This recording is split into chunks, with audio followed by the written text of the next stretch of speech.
Hi everyone. मैं हूं मनदीप अग्रवाल। आज की क्लास में आप सभी का बहुत बहुत स्वागत है। जेई पीवाईक्यू सीरीज में आज हम एक बहुत इंपॉर्टेंट चैप्टर का डिस्कशन करने जा रहे हैं एंड चैप्टर का नाम है रे ऑप्टिक्स। रे ऑप्टिक्स एक बहुत इंपॉर्टेंट चैप्टर है और इस चैप्टर का JEE एग्जाम में काफ़ी ज़्यादा इंपॉर्टेंस है, काफ़ी ज़्यादा वेटेज है और इसी चैप्टर के पीवाईक्यूज को आज हम इस क्लास में डिस्कस करेंगे। जेई पीवाईक्यू सीरीज में आज हम जेई मेन 2025 के जनवरी अटेम्प्ट में जो 10 पेपर हुए थे उन 10 पेपर में इस पर्टिकुलर चैप्टर से 23 क्वेश्चंस थे। 23 क्वेश्चंस आप समझ सकते हैं कि पर पेपर 2.3 क्वेश्चन, मतलब किसी पेपर में 2 तो किसी पेपर में 3 क्वेश्चन सिर्फ एक सिंगल चैप्टर से आया हुआ है। और अगर आप इस चैप्टर में अच्छा कमांड गेन कर लेते हैं तो डेफिनेटली आपके 8 से 12 मार्क JEE एग्जाम में, जेई मेन एग्जाम में आपका डेफिनेटली स्कोर हो जाना है। 23 क्वेश्चंस एक बड़ा नंबर है और आज हम उन 23 क्वेश्चंस को डिस्कस करने वाले हैं और इसमें कोई दो राय नहीं है कि उन 23 क्वेश्चंस के डिस्कशन के दौरान मैं जितनी भी थ्योरी, जितने भी कॉन्सेप्ट आपको सिखाऊंगा उन कॉन्सेप्ट्स के थ्रू आपका ये पूरा चैप्टर रिवाइज हो जाएगा। आप बहुत अच्छा इस चैप्टर में कमांड गेन कर जाएंगे। आपका कोई भी डाउट इस चैप्टर में रह नहीं जाएगा। आप हर कुछ इस चैप्टर के जितने भी कॉन्सेप्ट्स हैं आप सब सीख चुके होंगे। आपको कुछ भी और सीखने को बाकी नहीं रह जाएगा, इतना मैं आपको एश्योर करता हूँ। और इस पूरी क्लास के एंड होते तक आपका इस चैप्टर में डेफिनेटली एक बेहतरीन, एक बेहतर, एक बहुत अच्छा कमांड आपका होगा, इतना मैं आपको डेफिनेटली गारंटी से कह सकता हूँ। शुरुआत करते हैं। पहला क्वेश्चन 22 जनवरी 2025 के फर्स्ट शिफ्ट में आया है। क्वेश्चन है, in the diagram given below there are 3 lenses formed considering negligible thickness of each of them h compared to R1 and R2, that is radii of curvature for upper and the lower surfaces of the glass lens, the power of the combination is। All right, मैं आपको सवाल समझाता हूँ। हमें एक glass के lens given है, इसके अपर सरफेस की रेडियस ऑफ कर्वेचर R1 है एंड लोअर सरफेस की रेडियस ऑफ कर्वेचर R2 है और इसको पानी में डुबा दिया गया है। पानी में डुबाने से क्या हुआ है कि इस लेंस के ऊपर एक वाटर के लेंस का फॉर्मेशन हुआ है और इस लेंस के नीचे अगेन एक वाटर के लेंस का फॉर्मेशन हुआ है और इस तरह से यहाँ पर टोटल 3 लेंसेस हैं। हमें बता रहा है कि इनके कॉम्बिनेशन से जो इक्विवेलेंट पावर का फॉर्मेशन होगा उसकी वैल्यू क्या होगी। हमें यहाँ पर equivalent power of the combination of lenses बताना है और बिल्कुल एक बहुत इंपॉर्टेंट क्वेश्चन है जिसको आपको बिल्कुल सॉल्व करना सीख लेना चाहिए और मैं आपको इसे सॉल्व करना सिखा रहा हूँ, एकदम ध्यान से सुनिएगा। देखिए, अगर आप 2 या 2 से ज़्यादा लेंसेस को बिना गैप रखे अगर उनको आप कंबाइन करते चलते हो तब उनके कॉम्बिनेशन के इक्विवेलेंट पावर की वैल्यू निकालने का फॉर्मूला है P equal to P1 plus P2 plus P3 plus जितने भी हमारे लेंसेस होंगे, है ना। मैं क्या कहना चाह रहा हूँ कि अगर आप 2 या 2 से ज़्यादा लेंसेस को कंबाइन करते चलते हो और उनके बीच में कोई गैप मेंटेन नहीं करना है, अगर हम कॉन्टेक्ट में लाते हुए, टच करवाते हुए अगर लेंसेस को कंबाइन करते चलते हैं तब उस केस में उनके कॉम्बिनेशन की जो इक्विवेलेंट पावर की वैल्यू होगी उसे फाइंड करने का ये फॉर्मूला है। और क्योंकि हमारे सवाल में टोटल 3 लेंसेस हैं तो डेफिनेटली RHS में हमारे 3 टर्म्स ही आएंगे, means P1, P2 and P3। Now अब हम ये भी जानते हैं कि किसी भी लेंस का जो पावर है वो रेसिप्रोकल ऑफ फोकल लेंथ होता है ना। तो डेफिनेटली मैं P1 को क्या कह सकता हूँ, मैं कह सकता हूँ P1 equals to 1/f1 plus P2 को लिख सकते हैं 1/f2 एंड P3 को लिख सकते हैं हम 1/f3। और इस तरह से हम इक्विवेलेंट पावर की वैल्यू को इस तरह से भी हम लिख सकते हैं, इसमें कोई दो राय नहीं है। अब हमें लेंस मेकर फॉर्मूले की हेल्प से 1/f1, 1/f2 एंड 1/f3 की वैल्यू को निकाल लेना चाहिए और निकाल करके हमको जस्ट वैल्यूज को यहाँ पर सब्स्टिट्यूट करना है और सॉल्व करके हमें आंसर मिल जाएगा। तो ये लेंस मेकर फॉर्मूला क्या होता है मैं आपको समझा दूं। लेंस मेकर फॉर्मूले की हेल्प से हम एक थिन लेंस के, एक पतले लेंस के फोकल लेंथ या फिर पावर की वैल्यू को फाइंड करते हैं, है ना। Lens maker formula is used to find the focal length और the power of a lens. The lens maker formula states that 1/f, that is the reciprocal of focal length or the power of the lens, is equal to mu2 upon mu1 minus 1 into 1/r1 minus 1/r2। ये हमारा formula होता है और इस फॉर्मूले को हम कहते हैं लेंस मेकर फॉर्मूला, जहां पर mu2 हमारी लेंस के मीडियम की रिफ्रैक्टिव इंडेक्स होती है, μ1 उस मीडियम की रिफ्रैक्टिव इंडेक्स होती है जिस मीडियम में हमने लेंस को रखा हुआ होता है। R1 एक तरफ की सरफेस की रेडियस ऑफ कर्वेचर होगी एंड R2 दूसरे तरफ के सरफेस की रेडियस ऑफ कर्वेचर होती है। और बिल्कुल आपको इस फॉर्मूले को याद रखना चाहिए। एक बात मैं और बताना चाहता हूं कि जब भी आप इस फॉर्मूले को यूज करेंगे आपको प्रॉपरली साइन कन्वेंशन को यूज करना है। साइन कन्वेंशन को यूज करके ही हमको इस फॉर्मूले को डेफिनेटली यहाँ पर यूज करना होता है और बिल्कुल आपको ये फॉर्मूला याद होना चाहिए।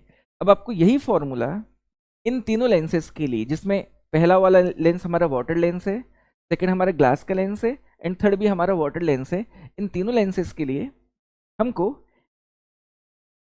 पावर की वैल्यू मीन्स 1/4 फोकल लेंथ की वैल्यू फाइंड करनी है और फिर ऐड करके हमको इक्विवेलेंट पावर की वैल्यू बता देनी है। ठीक, तो एक एक करके हम यहाँ पर प्रॉब्लम को सॉल्व करते, एक एक करके हम 1/f1, 1/f2 एंड 1/f3 की वैल्यूज को पुट करते चलते हैं। तो ऊपर वाले के लिए फोकल लेंथ को मैं f1 मान लेता हूँ, मीन्स पावर को p1। सेकेंड वाले के लिए हम फोकल लेंथ को f2 मान लेते हैं एंड थर्ड के फोकल लेंथ को मैं f3 मान लेता हूँ। ठीक, चलो सॉल्व करते हैं। तो नाउ 1/f1 की वैल्यू निकालते हैं। अभी तीनों ही लेंसेज को डेफिनेटली एयर मीडियम में रखा गया है। ये जो मेरा पूरा सेटअप है, ये पूरा का पूरा सेटअप कहाँ पर एयर मीडियम में है एंड एयर मीडियम के लिए क्योंकि रिफ्रैक्टिव इंडेक्स की वैल्यू 1 होती है तो इन तीनों ही लेंसेज के लिए जब मैं लेंस मेकर फॉर्मूले को यूज करूंगा तीनों ही लेंसेज के लिए μ1 की वैल्यू को मैं पुट करूंगा 1। ठीक, अब μ2 की वैल्यू क्या होती है? μ2 की वैल्यू होती है उस लेंस के मीडियम की रिफ्रैक्टिव इंडेक्स, है ना। तो यहाँ पर वाटर के लिए जब मैं लिखूंगा उस फॉर्मूले को तब उस केस में μ2 की जगह में लिख दूंगा मैं 4/3। और जब मैं इस ग्लास लेंस के लिए फोकल लेंथ की वैल्यू फाइंड करने के लिए जब उस लेंस मेकर फॉर्मूले को यूज करूंगा तब मैं μ2 की वैल्यू पुट कर दूंगा 3/2 एंड प्रॉब्लम को सॉल्व करेंगे। चलिए, तो 1/f1 की वैल्यू पुट करते हैं। तो μ2 क्योंकि मेरा पहला लेंस वाटर का बना हुआ है तो वाटर के रिफ्रैक्टिव इंडेक्स की वैल्यू हमें गिवन है 4/3 डिवाइडेड बाय μ1 क्योंकि पूरा सेटअप एयर मीडियम में है तो μ1 की जगह में आ जाएगा 1 -1 हमारे फॉर्मूले का पार्ट है इंटू 1/। अब बात करते हैं R1 की। तो हम ये मान के चलते हैं कि ऊपर से लाइट की रे को हम इंसिडेंट करा रहे हैं, है ना। मैं इंसिडेंट रे के डायरेक्शन को डाउनवर्ड लेकर के चलता हूँ और इस जर्नी में ये मेरी जो होगी ऊपर वाली सरफेस पहली सरफेस होगी। और क्योंकि ये सरफेस फ्लैट है तो फ्लैट सरफेस के लिए रेडियस ऑफ कर्वेचर की वैल्यू हम लेते हैं इनफाइनाइट और इसीलिए R1 की वैल्यू इस सरफेस के लिए हो जाएगी इन्फिनिटी -1 अपॉन। अब बात करते हैं R2 की। अब मैं अगर आपसे ये पूछूं कि इस वाटर लेंस की सेकंड सरफेस कौन होगी तो डेफिनेटली यही वाली सरफेस होगी। जो हमारी ये सरफेस आप देख पा रहे हैं यही हमारी वाटर लेंस की सेकंड सरफेस है। लेकिन इसका अगर सेंटर ऑफ कर्वेचर मैं आपसे पूछूं किस तरफ होगा तो डेफिनेटली इस वाली सरफेस का सेंटर ऑफ कर्वेचर इस सरफेस के ऊपर होगा, यहाँ पर कहीं पर होना चाहिए। ऐसा क्यों? क्योंकि ये सरफेस एक स्फेयर का हिस्सा है। जो हमारे लेंस होते हैं उन लेंस की सरफेस कर्व्ड होती है और वो कर्व्ड सरफेस बेसिकली एक स्फेयर का हिस्सा होते हैं। तो नाउ ये जो आप सरफेस देख रहे हो इस सरफेस को अगर मैं कंप्लीट करूं तो जो मेरा स्फीयर का फॉर्मेशन होगा उसका सेंटर ऊपर की तरफ आएगा और इसीलिए इस सरफेस का जो सेंटर ऑफ कर्वेचर वो भी ऊपर की तरफ है। नाउ अब मैंने इंसिडेंट रे को डाउनलोड लिया हुआ है, मतलब इंसिडेंट रे के डायरेक्शन की हर क्वांटिटी है ना पॉजिटिव होगी और इसके ऑपोजिट की हर क्वांटिटी क्या होगी? नेगेटिव होगी। और क्योंकि मेरी इस सेकेंड सरफेस का फर्स्ट लेंस के सेकेंड सरफेस का सेंटर ऑफ कर्वेचर ऊपर है तो रेडियस ऑफ कर्वेचर भी ऊपर होगा और क्योंकि इंसिडेंट रे की ऑपोजिट है इसीलिए हमें यहाँ पर R2 की वैल्यू जो पुट करनी होगी वो पुट करनी होगी नेगेटिव साइन के साथ। और हमें क्योंकि सवाल में बोला था कि जो अपर सरफेस है उसकी रेडियस ऑफ कर्वेचर को R1 लेना एंड लोअर वाली सरफेस के रेडियस ऑफ कर्वेचर को R2 लेना, सो हमारे क्वेश्चन के हिसाब से जो R2 की वैल्यू होगी वो हो जाएगी -R1। हमको ऊपर वाली सरफेस की रेडियस ऑफ कर्वेचर को R1 लेने को कहा गया है, नीचे वाली सरफेस के रेडियस ऑफ कर्वेचर को R2 लेने को कहा गया है। और इस फॉर्मूले में जो R1 है वो हमारी फर्स्ट सरफेस की रेडियस ऑफ कर्वेचर होती है एंड R2 हमारी लेंस की सेकंड सरफेस की रेडियस ऑफ कर्वेचर होती है ना। तब उस हिसाब से R1 की वैल्यू फर्स्ट लेंस के लिए हो गई इन्फिनिटी एंड R2 की वैल्यू फर्स्ट लेंस के लिए हो गई -R1। डन, ये हमारी 1/f1 की वैल्यू हो गई। नाउ प्लस, अब बात करते हैं 1/f2 की। इसके लिए भी अगेन हमें सेम फॉर्मूले को यूज करना है और क्योंकि मेरा सेकेंड लेंस ग्लास का बना हुआ है तो ग्लास के लिए हमारी रिफ्रैक्टिव इंडेक्स μ2 की जगह में आ जाएगा 3/2। अगेन एयर मीडियम में क्योंकि पूरा का पूरा सिस्टम प्लेस्ड है तो बाई 1 -1 हमारे फॉर्मूले का पार्ट है इंटू 1/। अब क्योंकि मेरी ग्लास लेंस की फर्स्ट सरफेस की रेडियस ऑफ कर्वेचर r1 है और क्योंकि इसका सेंटर ऑफ कर्वेचर ऊपर है और इंसिडेंट रे को हमने नीचे की तरफ लिया है तो डेफिनेटली r1 की जगह में मुझे लिखना पड़ेगा -r1 माइनस मेरे फॉर्मूले का पार्ट है 1/। अब r2 की वैल्यू पुट करनी है तो क्योंकि मेरी सेकेंड सरफेस का भी centre of curvature similar way में ऊपर ही कहीं पे आएगा तो रेडियस ऑफ कर्वेचर भी ऊपर आएगा, मतलब इंसिडेंट रे के ऑपोजिट आएगा। और इसीलिए यहाँ पर इस लेंस के लिए भी, ग्लास लेंस की भी सेकेंड सरफेस के लिए जब मैं r2 की वैल्यू पुट करूंगा तो मुझे पुट करना चाहिए -r2। आई होप मेरी बात आपको समझ में आ रही होगी। और इस तरह से हमने 1/f2 की वैल्यू भी लिख के कंप्लीट कर लिया। प्लस अब बात करते हैं 1/f3 की, तो एक बार उस फॉर्मूले को फिर से यूज करना पड़ेगा।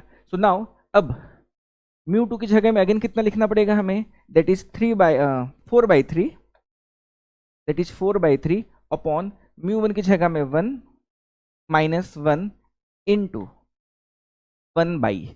अब इस हमारी जो नीचे वाली जो थर्ड लाइन से मेरी जो पानी की बनी हुई है उसकी फर्स्ट सरफेस ये वाली है ना, और इस सरफेस की रेडियस ऑफ कर्वेचर हमें क्वेश्चन में कितना दिया था r2, और क्योंकि इसका सेंटर ऑफ कर्वेचर ऊपर है तो रेडियस ऑफ कर्वेचर भी ऊपर होगी, तो हमारे यहाँ पर r1 हो जाएगा -r2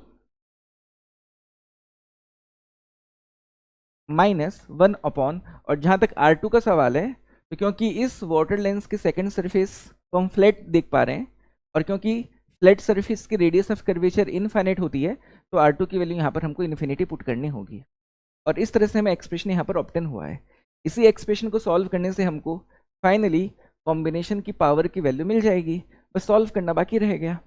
तो जो भी जगह मेरे पास अवेलेबल है इसी जगह को मैं यूज करके सॉल्व करने की कोशिश करता हूँ। तो नाउ p इक्वल्स टू, अब अगर हम देखें तो 4/3 -1 will become 1/3, 1/∞ will become 0, minus into minus will become plus, तो यहाँ पर मेरे पास आ रहा है 1/3r1, करेक्ट। यहाँ पर हमको 1/3r1 मिल गया। प्लस नाउ अगेन 3/2 -1 की वैल्यू हो जाएगी 1/2, है ना, हमें कितना मिल जाएगा 1/2, तो यहाँ पर मैं 1/2 लिख देता हूँ इंटू, तो नाउ यहाँ पर मेरे पास है -1/r1, minus into minus will become plus 1/r2, perfect. Now plus, अब अगर वापस से हम देखें तो 4/3 -1 will become 1/3 into -1/r2 and 1/∞ की वैल्यू 0 हो जाएगी तो 0 को रहने देते। अब यहाँ तक तो हमें एक्सप्रेशन मिल चुका है। अब इसे सॉल्व करके हमें फाइनली जो हमारा फॉर्मेट है उस फॉर्मेट तक लेकर के जाना है। तो एक बार ऑप्शंस को देख लेते हैं। तो ऑप्शंस हमको कुछ इस तरह से गिवन है। ऑल राइट, तो हम इस तरह से आंसर को फाइंड करके दिखाते हैं। तो now this will be equal to, अब यहाँ पर एक काम करते हैं, अपन एलसीएम ले लेते हैं। तो एलसीएम कितना होगा, देखिए यहाँ पर 3 भी है, 2 भी है, r1 भी है, r2 भी है, तो डेफिनेटली मुझे 6r1 r2 को एलसीएम ले लेना चाहिए। तो नाउ 3r1 को अगर मैं 6r1 r2 बना रहा हूँ तो नीचे एक r2 मल्टीप्लाई किया तो ऊपर भी एक r2 मल्टीप्लाई करना पड़ेगा। 3 को 6 बनाने के लिए नीचे 2 मल्टीप्लाई करेंगे तो ऊपर भी 2 मल्टीप्लाई करेंगे, और इससे हमारा फर्स्ट टर्म का काम कंप्लीट हो गया। नाउ प्लस माइनस माइनस, अभी अगर हम देखें तो 2r1 यहाँ पर हमारे पास 2r1 है, और यहाँ पर हम कितना बना रहे हैं 6r1 r2 बना रहे हैं, तो डेफिनेटली हमारे यहाँ पर आ जाएगा 3r2। Similarly plus into plus plus, अब 2r2 है और यहाँ पर हमारे पास 6r1 r2 है, तो डेफिनेटली यहाँ पर मुझको 3r1 मल्टीप्लाई करना पड़ेगा। Again plus into minus is minus, 3r2 है तो हमको यहाँ पर डेफिनेटली न्यूमरेटर में कितना लेना पड़ेगा 2r1, तो यहाँ पर हमारा 2r1 आ जाएगा, जिसे समझना बिल्कुल आसान है, और ये हमारे पावर की वैल्यू हो जाएगी। अब देख लेते हैं आंसर हमारा क्या मिलने वाला है हमको। तो finally 2r2 minus 3r2 will become -r2, है ना, तो यहाँ पर मुझे मिलने वाला है ये -r2 and plus 3r1 -2r1 will become +r1, तो यहाँ पर प्लस R1 मिला डिवाइडेड बाय 6R1 R2। तो यहाँ तक तो मुझे वैल्यू मिल चुकी है, यहाँ तक तो हम डेफिनेटली वैल्यूज को ऑब्टेन कर चुके हैं और अब हमें बस आंसर जो हमारा है उस तक हमको लेकर के जाना है। ठीक है, मैं करके दिखा देता हूँ आपको। तो क्योंकि मुझे जगह की रिक्वायरमेंट है तो मैं यहीं पर सॉल्व करके आपको ऑप्शंस मैच करवा के दिखा देता हूँ। तो हमको मिला -R2 plus R1 upon 6R1 R2 जो कि हमारी पावर की वैल्यू है। Now this will be equal to, इसको मैं लिख सकता हूँ -1 upon 6R1 plus 1 upon 6R2, इस तरह से इसको लिखा जा सकता है। अगर आप देखें तो दोनों में 1/6 कॉमन है ना। तो अगर मैं दोनों से 1/6 को कॉमन ले लूँ तो क्या मिल जाएगा मुझको, 1/6 को कॉमन लेने से मुझे मिलेगा -1/R1 प्लस 1/R2। अब अगर हम देखें तो ऑप्शन में हमें ये तो हमें करेक्ट नहीं दिखेगा क्योंकि इसके दोनों ही टर्म्स पॉजिटिव हैं, जबकि मेरा एक टर्म नेगेटिव और एक टर्म पॉजिटिव आ रहा है ना।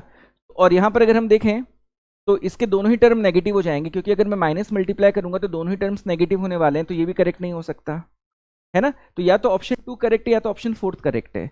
तब अगर मैं देखूं तो 1/R1 के साथ यहाँ पर पॉजिटिव साइन दिया गया है बट हमारा 1/R1 के साथ नेगेटिव साइन आ रहा है, तो डेफिनेटली हमारा ऑप्शन 2 करेक्ट होना चाहिए। तो दिखा देता हूँ मैं आपको, यहाँ पर अगर मैं -1/6 को कॉमन ले लूँ, -1/6 को कॉमन ले लूँ तो मुझे मिलेगा 1/R1, और क्योंकि मैं माइनस को कॉमन ले रहा हूँ तो यहाँ पर माइनस आ जाएगा एंड यहाँ पर आ जाएगा हमारे पास -1/R2। तो डेफिनेटली ऑप्शन 2 मेरा आ रहा है एंड ऑप्शन 2 इस क्वेश्चन का एकदम परफेक्ट आंसर है ना। हल्का लेंदी है बट आपको इस प्रॉब्लम को इसी तरह से सॉल्व करना था। मैं समझता हूँ कि क्वेश्चन आपको समझ में आ गया होगा। अगले क्वेश्चन की तरफ चलते हैं।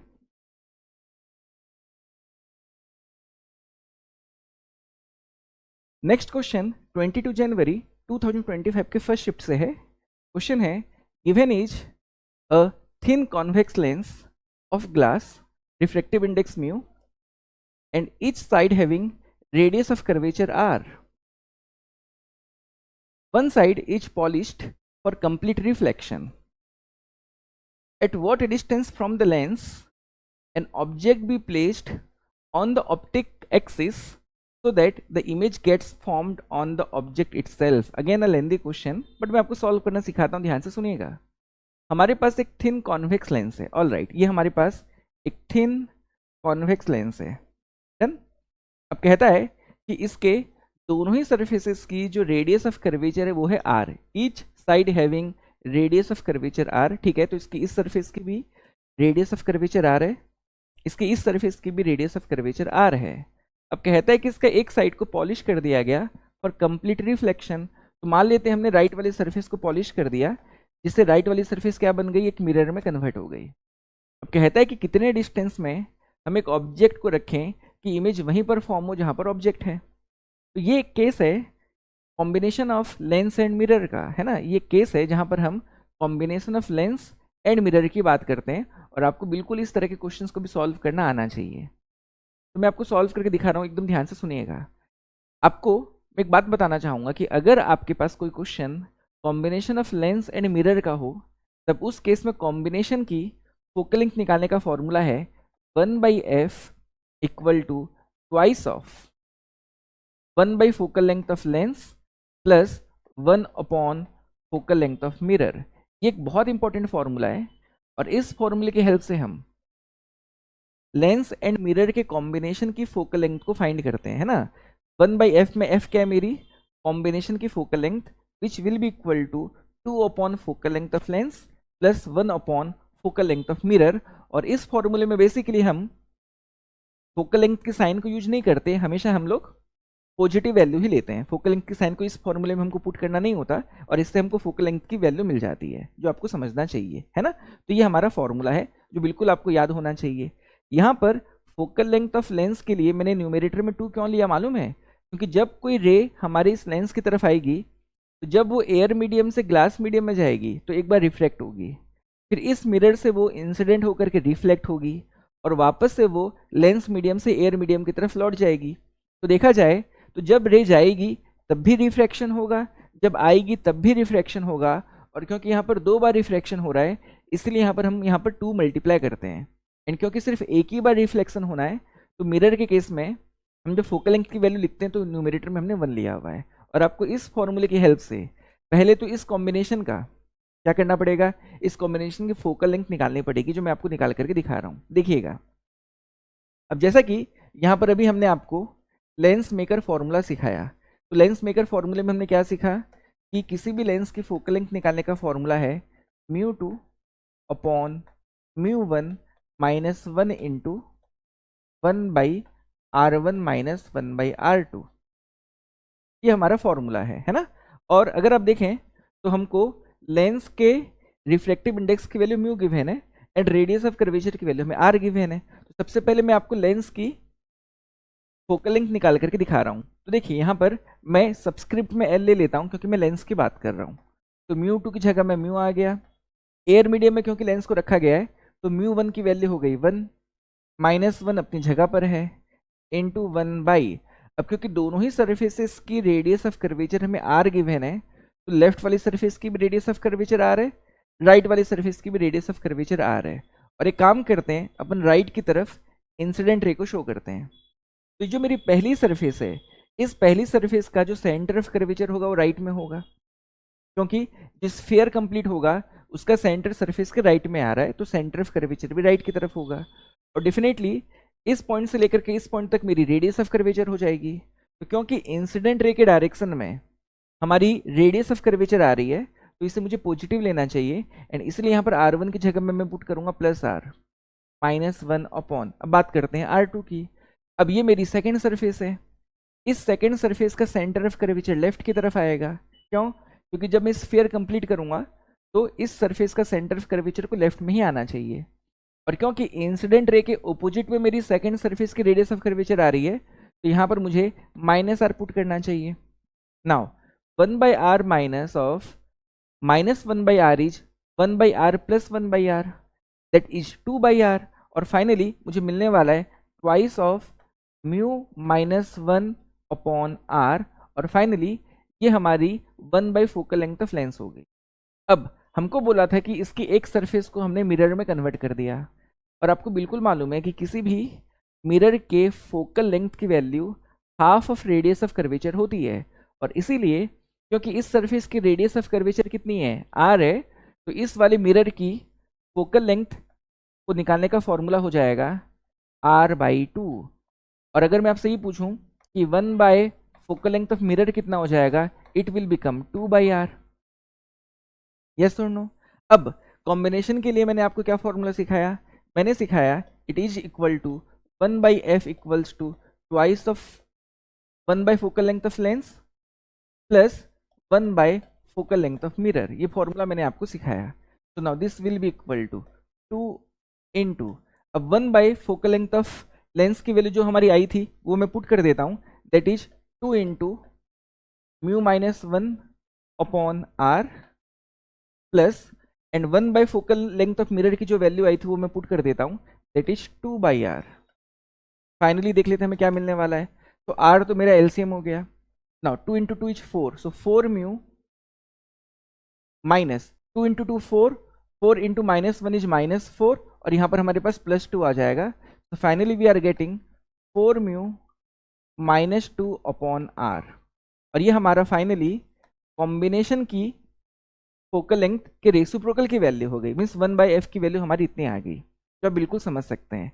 अब आपको एक बात समझनी है, the combination of lens and mirror always behaves like a mirror, है ना। आपको क्या याद रखना है कि एक लेंस एंड मिरर का कॉम्बिनेशन हमेशा मिरर की तरह काम करता है, आपको बिल्कुल हमेशा याद रखना चाहिए। मैं लिख देता हूँ, combination of lens and mirror behaves like a mirror, behaves like a mirror। अगर मैं इस बात को ट्रू मानूं तब उस केस में मुझको इमेज की पोजीशन फाइंड करने के लिए मिरर फॉर्मूले को यूज करना चाहिए। एंड मिरर फॉर्मूला क्या होता है 1/u plus 1/v equals to 1/f, और ये हमारा मिरर फॉर्मूला होता है। तो क्वेश्चन में हमको क्या बोला था कि कितने डिस्टेंस में, at what distance from the lens an object be placed on the optic axis so that the image gets formed on the object itself. मतलब जहां पर मेरी ऑब्जेक्ट होगी वहीं पर मेरी इमेज भी आनी चाहिए। तो इस केस में मैं कह सकता हूं कि ऑब्जेक्ट डिस्टेंस की वैल्यू एंड इमेज डिस्टेंस की वैल्यू क्या हो जाएंगी, सेम हो जाएंगी, और दोनों की वैल्यूज हमको सेम लेनी चाहिए। और क्योंकि इंसिडेंट रे के लेफ्ट की तरफ हमारा या ओपोजिट में हमारा ऑब्जेक्ट और इमेज दोनों है, तो object distance and image distance दोनों को मुझे नेगेटिव लेना चाहिए as per the sign convention. और इसीलिए यहाँ पर मैं लिख सकता हूँ implies that 1/-u plus 1/-u, v की वैल्यू भी -u की इक्वल हो गई, equals to 1/f implies that. अब ये हो जाएगा -2/u, है ना, तो इसको मैं लिख सकता हूँ -2/u इक्वल्स टू 1/f। तो फाइनली अगर हम देखें तो क्रॉस मल्टीप्लीकेशन से u इंटू 1 हो जाएगा u इक्वल्स टू -2f। तो f की वैल्यू हो जाएगी f equals to r upon, और अगर इन दोनों टर्म से मैं 2 को कॉमन ले लूँ तो 2 कॉमन लेने से बचने वाला मेरे पास 2μ-1। तो फाइनली मुझे f की वैल्यू मिल चुकी है। अब क्योंकि मुझको u की वैल्यू बतानी है तो u की वैल्यू आ रही है -2f, और सिंपली मुझे यहाँ पर इस फॉर्मूले में f की वैल्यू को पुट कर देना है। f की वैल्यू पुट करूंगा तो ये न्यूमरेटर का 2 एंड डिनोमिनेटर का 2 आपस में कैंसिल हो जाएगा, एंड फाइनली आंसर मिलने वाला है -r/2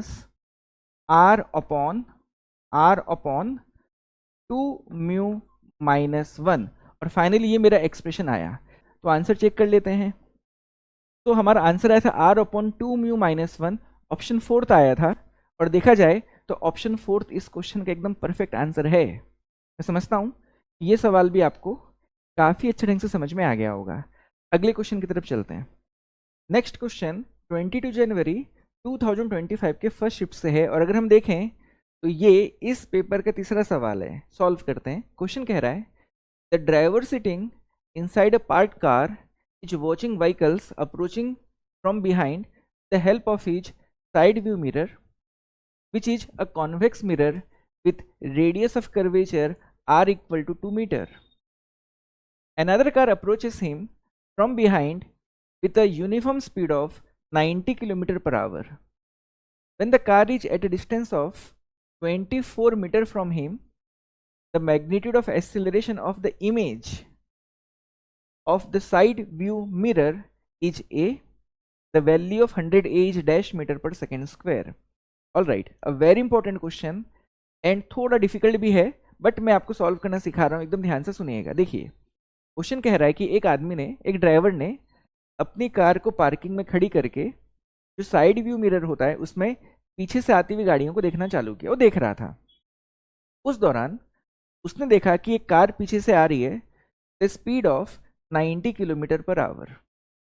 जब इस कार की दूरी उस मिरर से 24 मीटर थी, तब उसने ऑब्जर्व किया कि जो कार की इमेज है उसकी एक्सीलरेशन a है। तो कह रहा है कि 100 a की वैल्यू क्या होनी चाहिए। एक न्यूमेरिकल टाइप क्वेश्चन है और इसे हमें सॉल्व करना है ना।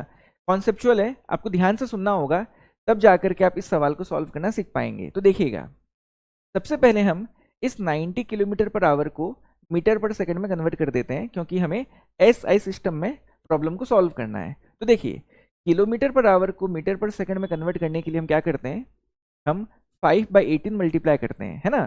तो अगर आपको 90 किलोमीटर पर आवर को मीटर पर सेकंड में कन्वर्ट करना हो तो आपको 90 से मल्टीप्लाई करना पड़ेगा 5/18, और इससे ये कन्वर्ट हो जाएगा मीटर पर सेकंड में। तो नाउ 18 5 जा 90, 5 into 5 will become 25, so it will be equal to 25 metre पर सेकंड। और पहले हमने ये काम कर लिया।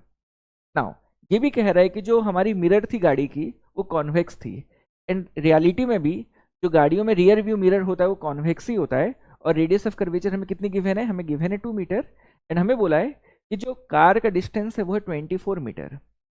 आगे हम प्रोसीड करें, कुछ खास खास बातें और आपको समझ लेनी चाहिए जिससे आपको इस सवाल को समझना और आसान हो जाएगा, और वो बातें मैं पहले आपको समझा देता हूँ। देखिए, कॉन्वेक्स मिरर के केस में अगर ऑब्जेक्ट इन्फिनिटी पे हो तब इमेज का फॉर्मेशन होता है एट फोकस, है ना। जैसे ये मान लिया जाए मेरी कॉन्वेक्स मिरर है, और इसकी रेडियस ऑफ कर्वेचर हमारी ऑब्वियसली राइट की तरफ आएगी. Let us say this point is the centre of curvature, this point be pole, and pole and centre of curvature के बीच के डिस्टेंस को हम कहते हैं रेडियस ऑफ कर्वेचर आर, है ना. तो ये डिस्टेंस हमारा आर है जो समझा जा सकता है ना. रेडियस ऑफ कर्वेचर हमारी आर है तो समझना काफी आसान है. पी एंड सी के बीच के डिस्टेंस को हम रेडियस ऑफ कर्वेचर कहते हैं. मैं कहना ही चाहता हूं when object is at infinity, image is formed at focus, image is formed at focus. Focus में इमेज का फॉर्मेशन होता है. तो जब ऑब्जेक्ट इस मिरर से काफी डिस्टेंस पे हो, मतलब इसका जो रेडियस ऑफ कर्वेचर है उसके कंपेयर में अगर काफी ज्यादा डिस्टेंस हो, तब हम मानेंगे कि ऑब्जेक्ट कहाँ पर है, तब हम मानेंगे ऑब्जेक्ट इन्फिनिटी पे है. और उस केस में इमेज का फॉर्मेशन होता है कहाँ पर, फोकस पे होता है. डन. नाउ जब ऑब्जेक्ट इन्फिनिटी एंड पोल के बीच में होती है, when object is in between infinity and pole, image is formed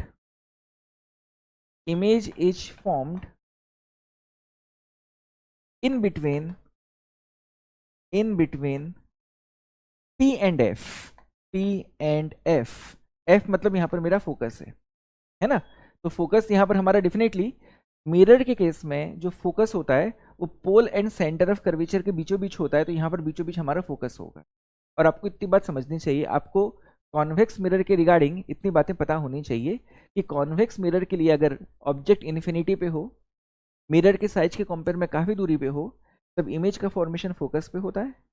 और अगर ऑब्जेक्ट पोल एंड इन्फिनिटी के बीच में कहीं पर भी हो, तब इमेज पोल एंड फोकस के बीच में कहीं ना कहीं बनती है. और ये बात आपको बिल्कुल पता होनी चाहिए.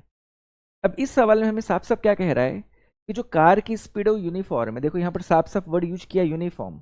हमें बोला है कि कार की जो स्पीड है वो यूनिफॉर्म है और कितनी है, 25 मीटर पर सेकेंड है. अब आपको खुद सोचना चाहिए कि अगर कार यूनिफॉर्मली आ रही है तो कार के एक्सेलरेशन की वैल्यू 0 है. इसमें कोई दो राय नहीं है कि जो हमारी रियल कार है, जो कार है वो यूनिफॉर्म स्पीड के साथ आ रही है.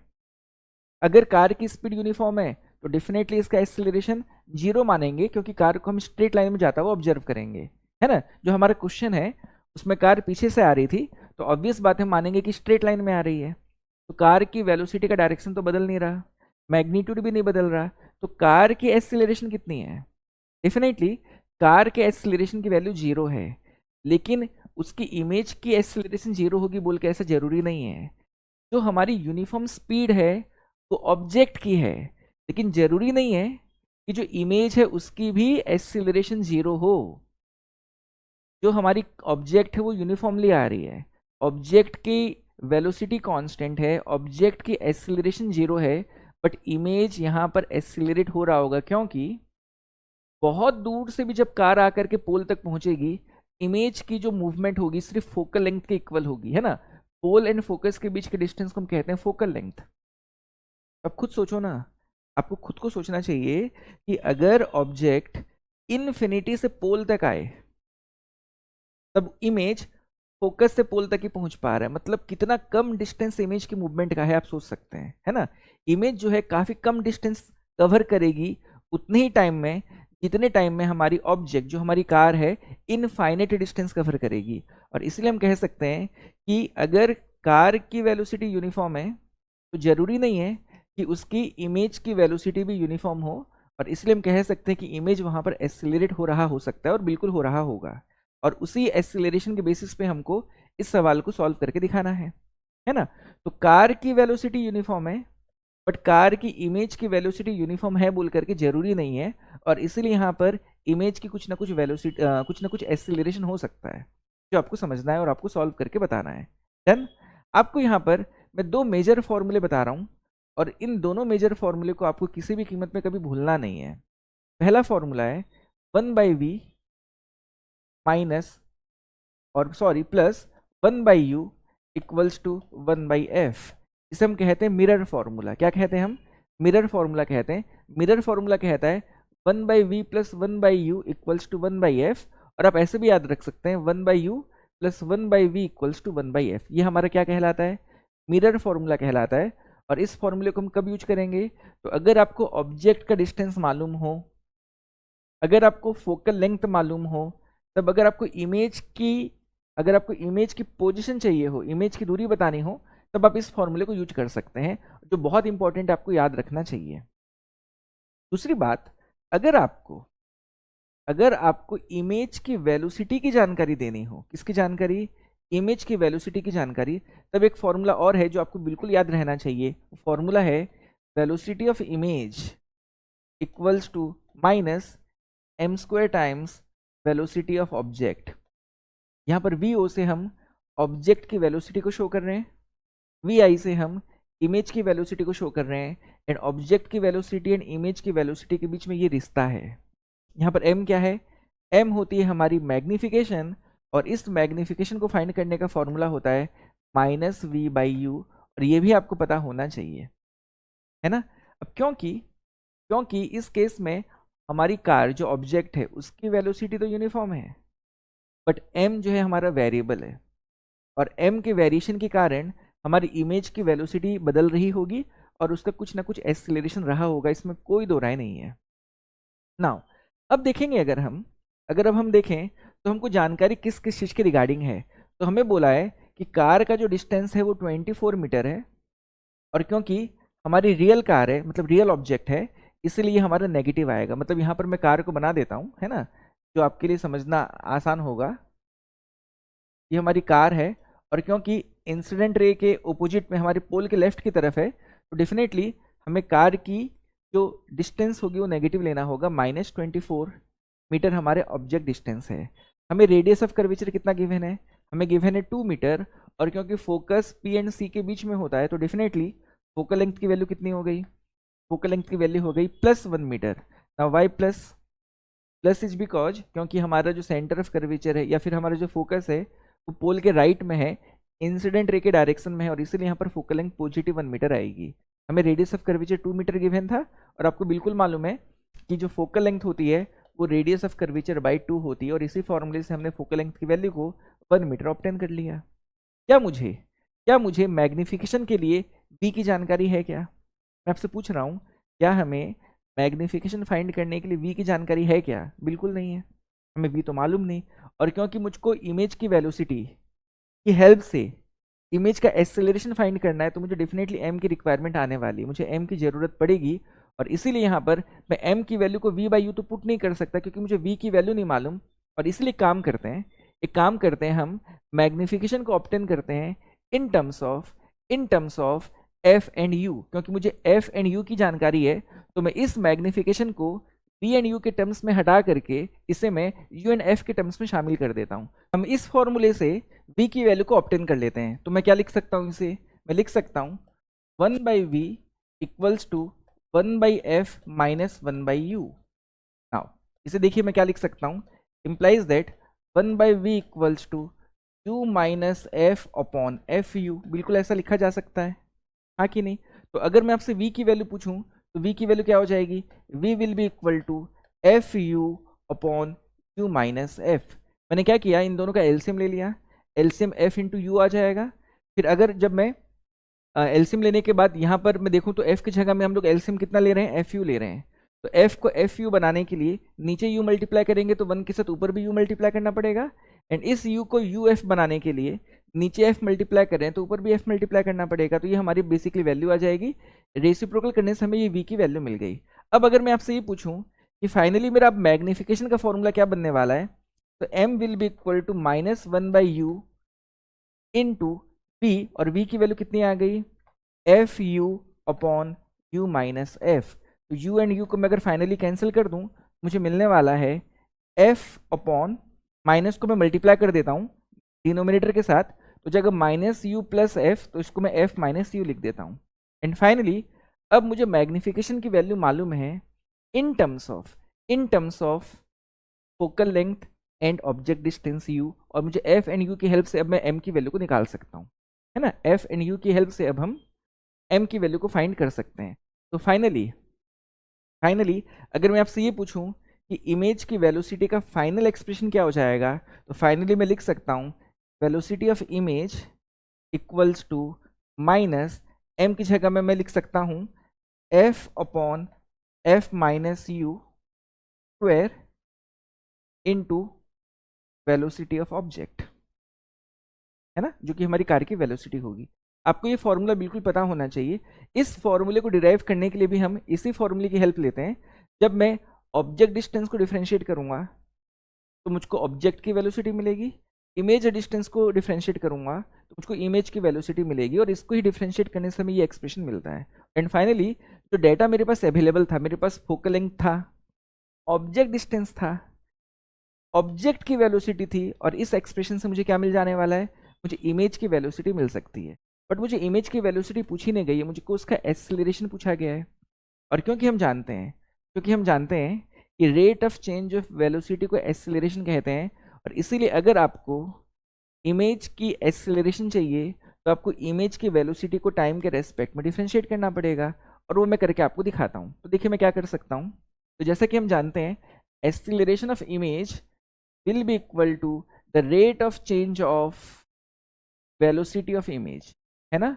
now this will be equal to d by dt of, now image की वेलोसिटी हमारी कितनी आई, माइनस इंटू, आप देख सकते हैं कितनी वैल्यू हमारी आई थी, f upon F minus you square into object velocity. मैं लिख सकता हूँ f upon F minus you square into object velocity, जो यहाँ पर मैं बिल्कुल लिख सकता हूँ। नाउ इसे डिफरेंशिएट करते हैं और देखते हैं हमको क्या मिलने वाला है। तो ऑब्वियस बात है कि किसी भी मिरर का जो फोकल लेंथ है वो कांस्टेंट होता है, तो एफ स्क्वायर कांस्टेंट है।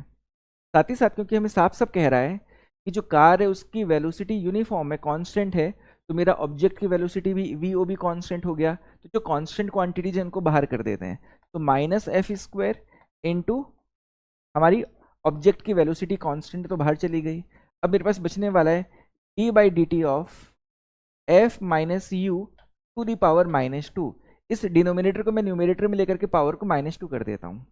अब हमें चेन रूल की हेल्प से इसे डिफरेंशिएट करना होगा, एंड बेसिक सा डिफरेंशिएशन है जो आपको बिल्कुल करना आना चाहिए। तो minus F square into object velocity into, इसे डिफरेंशिएट करते हैं तो चेन रूल से इसकी वैल्यू हो जाएगी minus two into F minus U to the power minus three. और यहाँ पर जब मैं f माइनस यू का डिफ्रेंसिएशन करूंगा तो f कांस्टेंट है तो differentiation zero, minus object distance है मेरी u, उसका डिफ्रेंसिएशन टाइम के रेस्पेक्ट में हो जाएगा ऑब्जेक्ट की वेलोसिटी vo, और इस तरह से हमें एक्सप्रेशन मिल रहा है। मैं समझता हूँ कि आपको डिफ्रेंशिएट करना आता होगा, है ना। आपको मैं सिखाना चाहूँगा कि differentiation of x to the power n की वैल्यू होती है n into X to the power n minus one. ये हमारा एक फॉर्मूला है जो आपको बिल्कुल पता होना चाहिए। पहले तो मैंने इस फॉर्मूले को यहाँ पर यूज किया तो जो पावर वो फ्रंट में आ जाता है, देखिए जो पावर n था फ्रंट में आ गया, तो माइनस टू फ्रंट में आ गया, जो भी मेरी f माइनस यू की वैल्यू थी उसका पावर अब माइनस टू से कम कर देना है तो माइनस थ्री हो गया। चेन रूल कहता है कि इसे डिफ्रेंशिएट करने के बाद अब f माइनस यू को और डिफ्रेंशिएट करो तो f का डिफ्रेंशिएशन जीरो, माइनस अपनी जगह पर है, ऑब्जेक्ट डिस्टेंस का डिफ्रेंशिएशन डेफिनेटली ऑब्जेक्ट की वेलोसिटी हो जाएगी। तो ये मुझको फाइनली एक्सप्रेशन मिला। तो अगर हम देखें तो ये माइनस और ये माइनस तो मैं कैंसिल कर सकता हूँ, तो एक माइनस अभी मेरे पास बाकी है। तो नाउ एफ स्क्वायर रहने दिया जाए, ऑब्जेक्ट वेलोसिटी दो बार है, ये हमारी दो बार होने के कारण ऑब्जेक्ट वेलोसिटी का स्क्वायर हो जाएगा। एंड फाइनली इसे मैं लिख सकता हूँ, ये टू भी मेरा बाकी है, और इसे मैं लिख सकता हूँ F minus U to the power three, और यही हमारी इमेज की एक्सेलरेशन होनी चाहिए। और RHS के जितने भी हमारे क्वांटिटीज हैं सबकी वैल्यू हमें नोन है, हमें फोकल लेंथ मालूम है, ऑब्जेक्ट की वेलोसिटी मालूम है, ऑब्जेक्ट का डिस्टेंस मालूम है, सब तो मालूम है।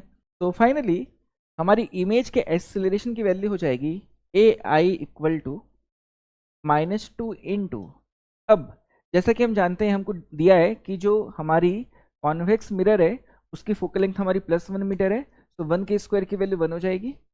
नाउ हमारी कार की जो स्पीड थी वो हमें गिवन थी 25 मीटर पर सेकेंड, डेफिनेटली यहाँ पर मुझे लिख देना चाहिए 25 square divided by, now focal length की वैल्यू अगेन कितनी 1 माइनस, और मेरा ऑब्जेक्ट डिस्टेंस कितना था, तो ऑब्जेक्ट डिस्टेंस की वैल्यू हमें गिवन थी 24 मीटर, एंड रियल ऑब्जेक्ट के लिए यू हो जाएगी नेगेटिव, और इसलिए मुझे लिखना चाहिए -24।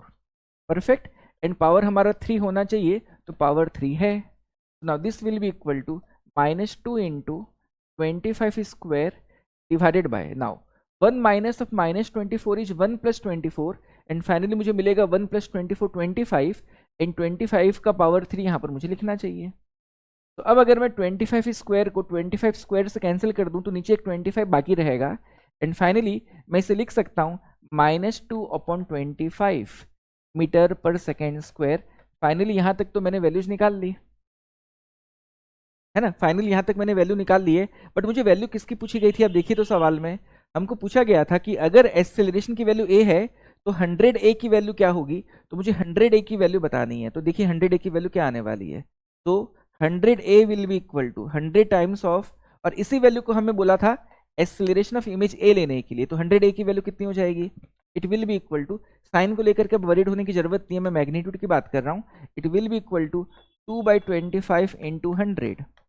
नाउ 25 4 जा 100 होता है, so 2 into 4 will become 8, so definitely 100a की जो वैल्यू होगी वो 8 मीटर पर सेकेंड स्क्वायर होगी, और इसीलिए इस क्वेश्चन का आंसर 8 होना चाहिए। और आप देख सकते हैं 8 इस क्वेश्चन का आंसर दिया भी है। तो एक लेंदी, एक कॉन्सेप्चुअल और बिट डिफिकल्ट क्वेश्चन था, इसमें कोई दो राय नहीं है। और देखा जाए तो पूरे जनवरी अटेम्प्ट के जो 23 क्वेश्चंस थे उसमें सबसे ट्रिकी डिफिकल्ट मुझे यही सवाल लगा, बट आपको इस सवाल को सॉल्व करना सीख लेना चाहिए। और जैसा कि मैंने आपको बोला कि 2-3 फॉर्मूले बड़े काम के, बड़े खास हैं। इसमें एक हमारा ये मिरर फॉर्मूला है, सेकंड हमारी इमेज की वेलोसिटी निकालने का फॉर्मूला है, थर्ड ये मैग्निफिकेशन निकालने का फॉर्मूला है, और आपको ये फॉर्मूला भी बिल्कुल पता होना चाहिए। तो ये 4 मेजर फॉर्मूले हैं, फर्स्ट, सेकेंड, थर्ड, फोर्थ, और अगर आपको ये चारों फॉर्मूले की जानकारी अच्छे से है तो आप मिरर का हर सवाल कर सकते हैं, कोई दिक्कत नहीं आएगी, आपको बिल्कुल हर सवाल सॉल्व करना आ जाएगा, है ना। तो ये फॉर्मूला आप याद रखिएगा, और इस तरह से आपको इस क्वेश्चन को सॉल्व करना था। ये सबसे आसान तरीका मेरी नज़र में। इस क्वेश्चन को सॉल्व करने के और भी तरीके हो सकते हैं, बट हर तरीका इसके अलावा जो भी होगा वो डेफिनेटली डिफिकल्ट होगा। आपको इससे ज़्यादा आसान तरीका नहीं मिलेगा मेरी समझ में, और ये आपको सीख लेना चाहिए, है ना। अगले क्वेश्चन की तरफ चलते हैं। नेक्स्ट क्वेश्चन 22 जनवरी 2025 के सेकंड शिफ्ट से है। क्वेश्चन है, a symmetric thin biconvex lens is cut into 4 equal parts by 2 planes AB and CD as shown in figure.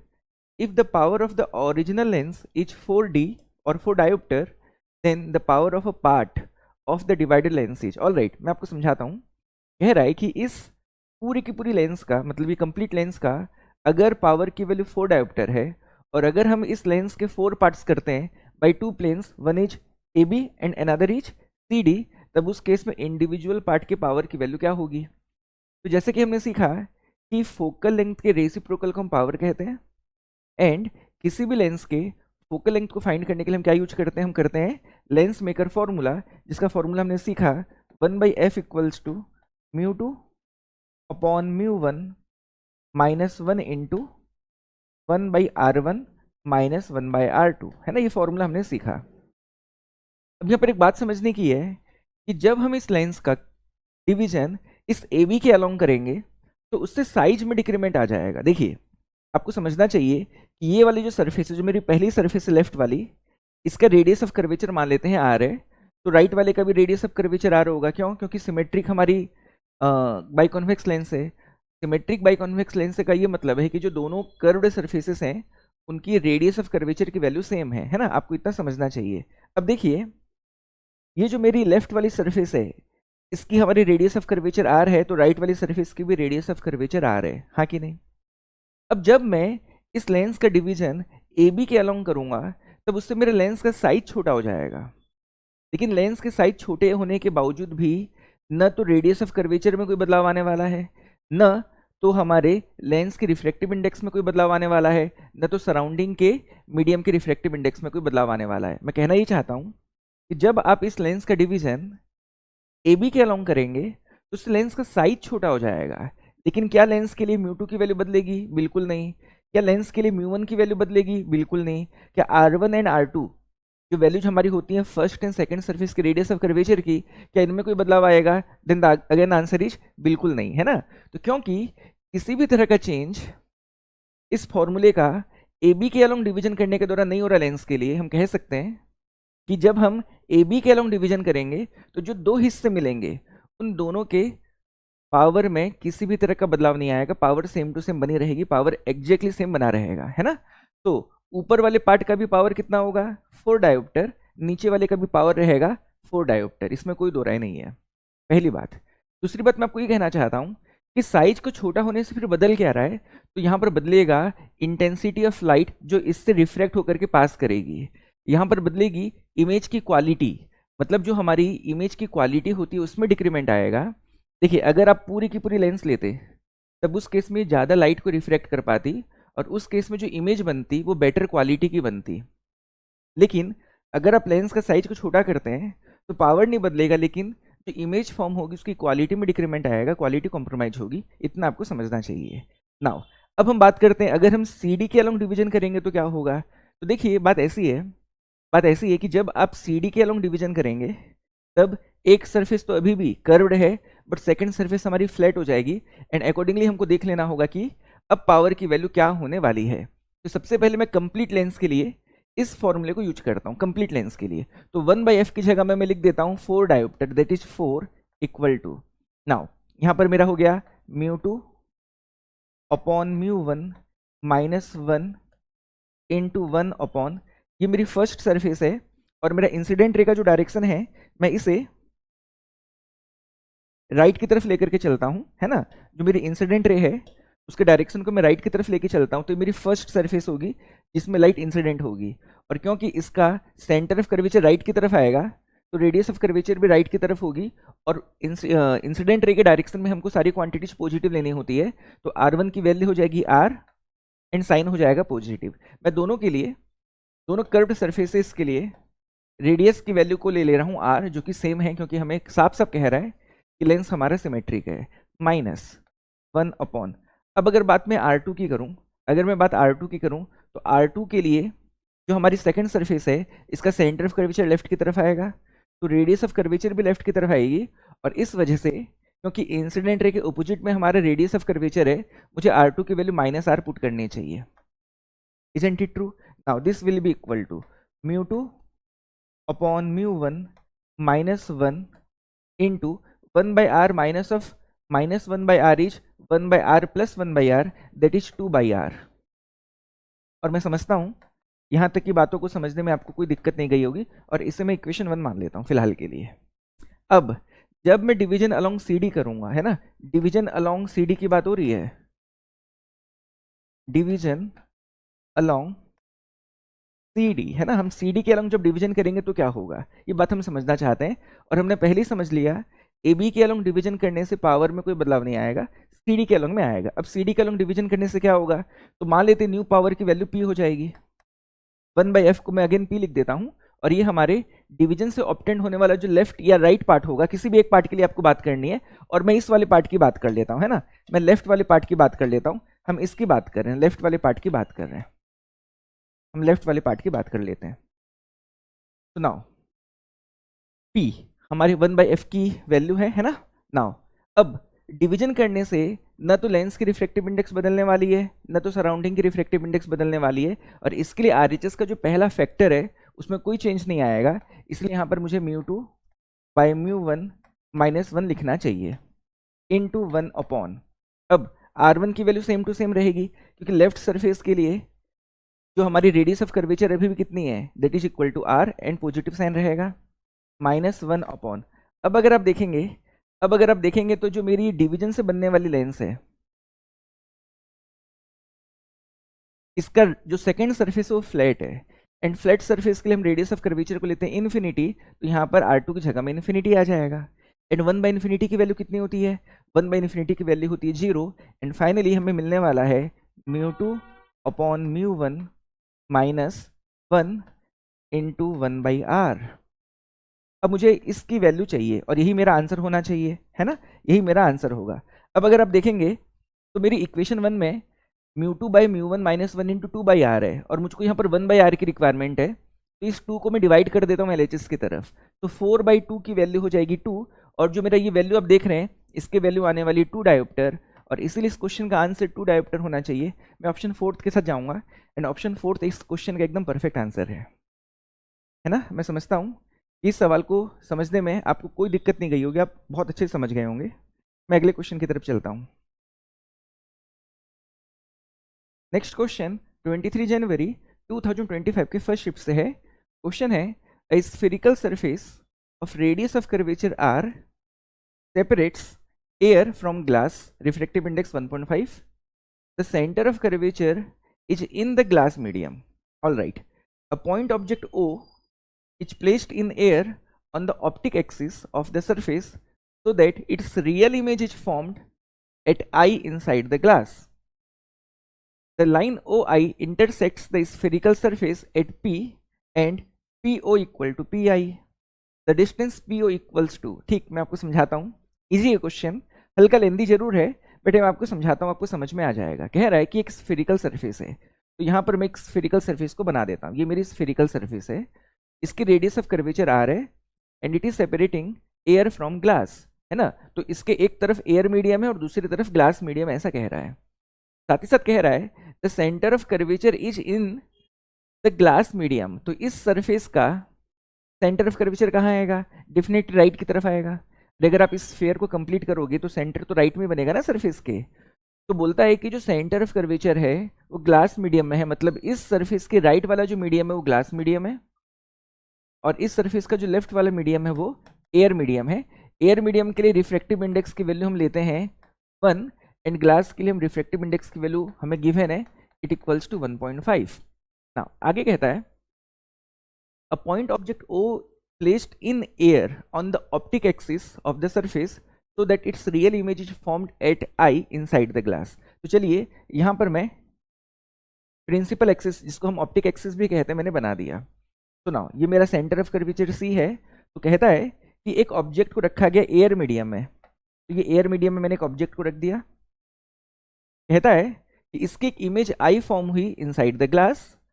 The line OI intersects the spherical surface at P। तो जो O हमारा object है और जहां image बनेगी, उन दोनों को ज्वाइन करने वाली लाइन इस सरफेस को पॉइंट P पे इंटरसेक्ट कर रही है ना, एट P। तो ये पॉइंट हमारा डेफिनेटली P होना चाहिए, such that PO equals to PI।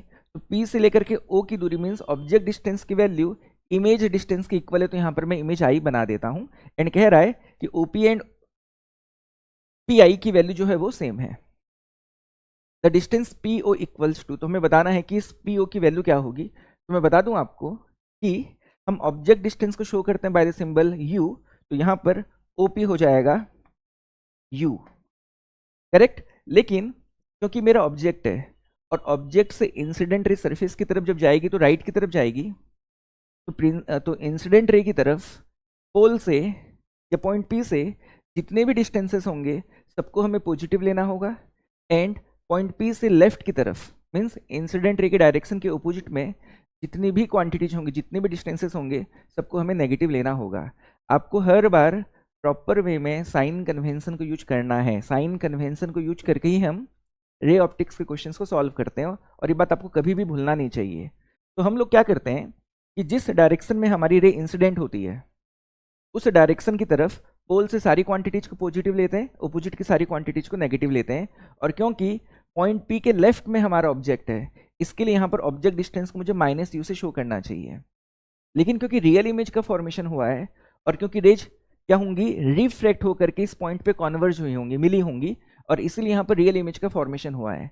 और क्योंकि रियल इमेज का फॉर्मेशन P के राइट की तरफ हुआ है, इंसिडेंट रे के डायरेक्शन की तरफ हुआ है, इसके लिए यहाँ पर जो इमेज डिस्टेंस हमारी V है ना, जो हमारी PI की वैल्यू होगी that will be equal to +V। और हमें ये कह रहा है कि OP एंड PI दोनों की वैल्यू सेम है, मतलब ये कह सकता हूं that magnitude of U equals to magnitude of V। ये बात आपको समझनी चाहिए, ठीक।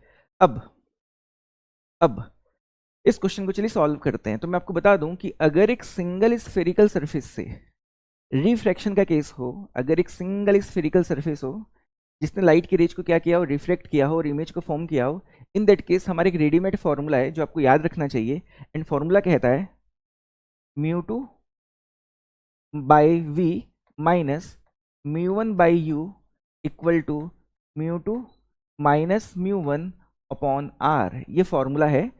μ2 by v minus μ1 by u equals to μ2 minus μ1 upon r. और ये फॉर्मूला हम कब यूज करते हैं, जब कोई स्फेरिकल सरफेस तो अलग अलग ट्रांसपेरेंट मीडिया को सेपरेट करता है और हमें इमेज की वैल्यू निकालनी होती है, इमेज के डिस्टेंस की वैल्यू निकालनी होती है, तब हम इस फॉर्मूले को यूज करते हैं। अब समझना ये है कि इसमें कौन कौन सा सिंबल क्या क्या बता रहा है। तो मैं बता दूं, μ1 उस मीडियम की रिफ्रैक्टिव इंडेक्स होगी जिसमें ऑब्जेक्ट होगा, है ना। जिस मीडियम में ऑब्जेक्ट गिवन होगा उसी मीडियम की रिफ्रैक्टिव इंडेक्स μ1 होगी हर बार, है ना। और क्योंकि हमारा ऑब्जेक्ट एयर मीडियम में है तो हमारे क्वेश्चन के लिए μ1 ही हमारा 1 हो जाएगा, एयर की रिफ्रैक्टिव इंडेक्स हो जाएगी। जो दूसरा मीडियम होगा जिसको स्फेरिकल सरफेस ने सेपरेट किया होगा उसकी रिफ्रैक्टिव इंडेक्स को हम लेते हैं μ2। आर हमारी सरफेस का रेडियस ऑफ कर्वेचर होता है, यू आप जानते हैं ऑब्जेक्ट डिस्टेंस है, वी आप जानते हैं इमेज डिस्टेंस है। एंड बिल्कुल हम अब इस क्वेश्चन को सॉल्व करने के लिए तैयार हैं। तो जो भी जगह है मेरे पास उसी जगह में मैं आपको सॉल्व करके दिखा रहा हूँ। चलिए मैं सॉल्व करके दिखाता हूँ।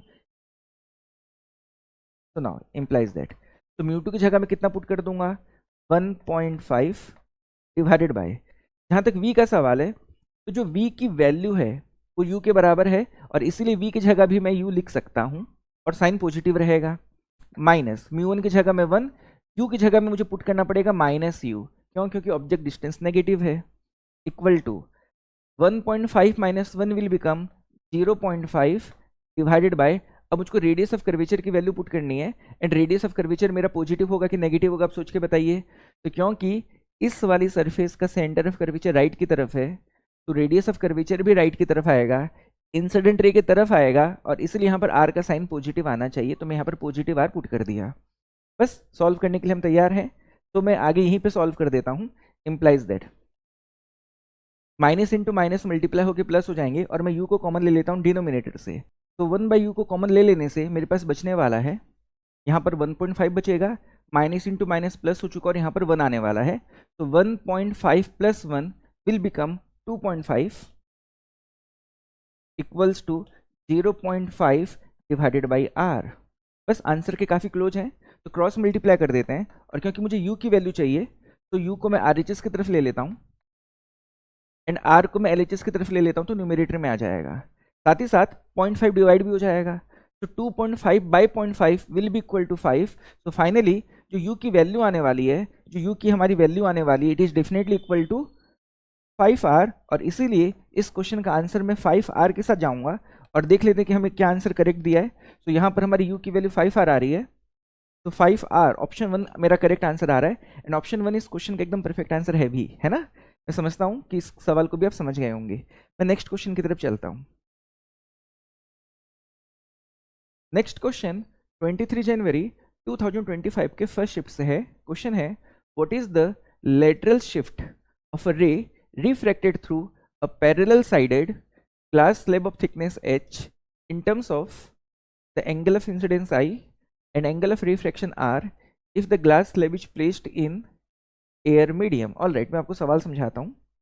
सवाल क्या कह रहा है कि एक ग्लास की स्लैब है ना, मैं ग्लास की स्लैब बना के दिखाता हूँ आपको।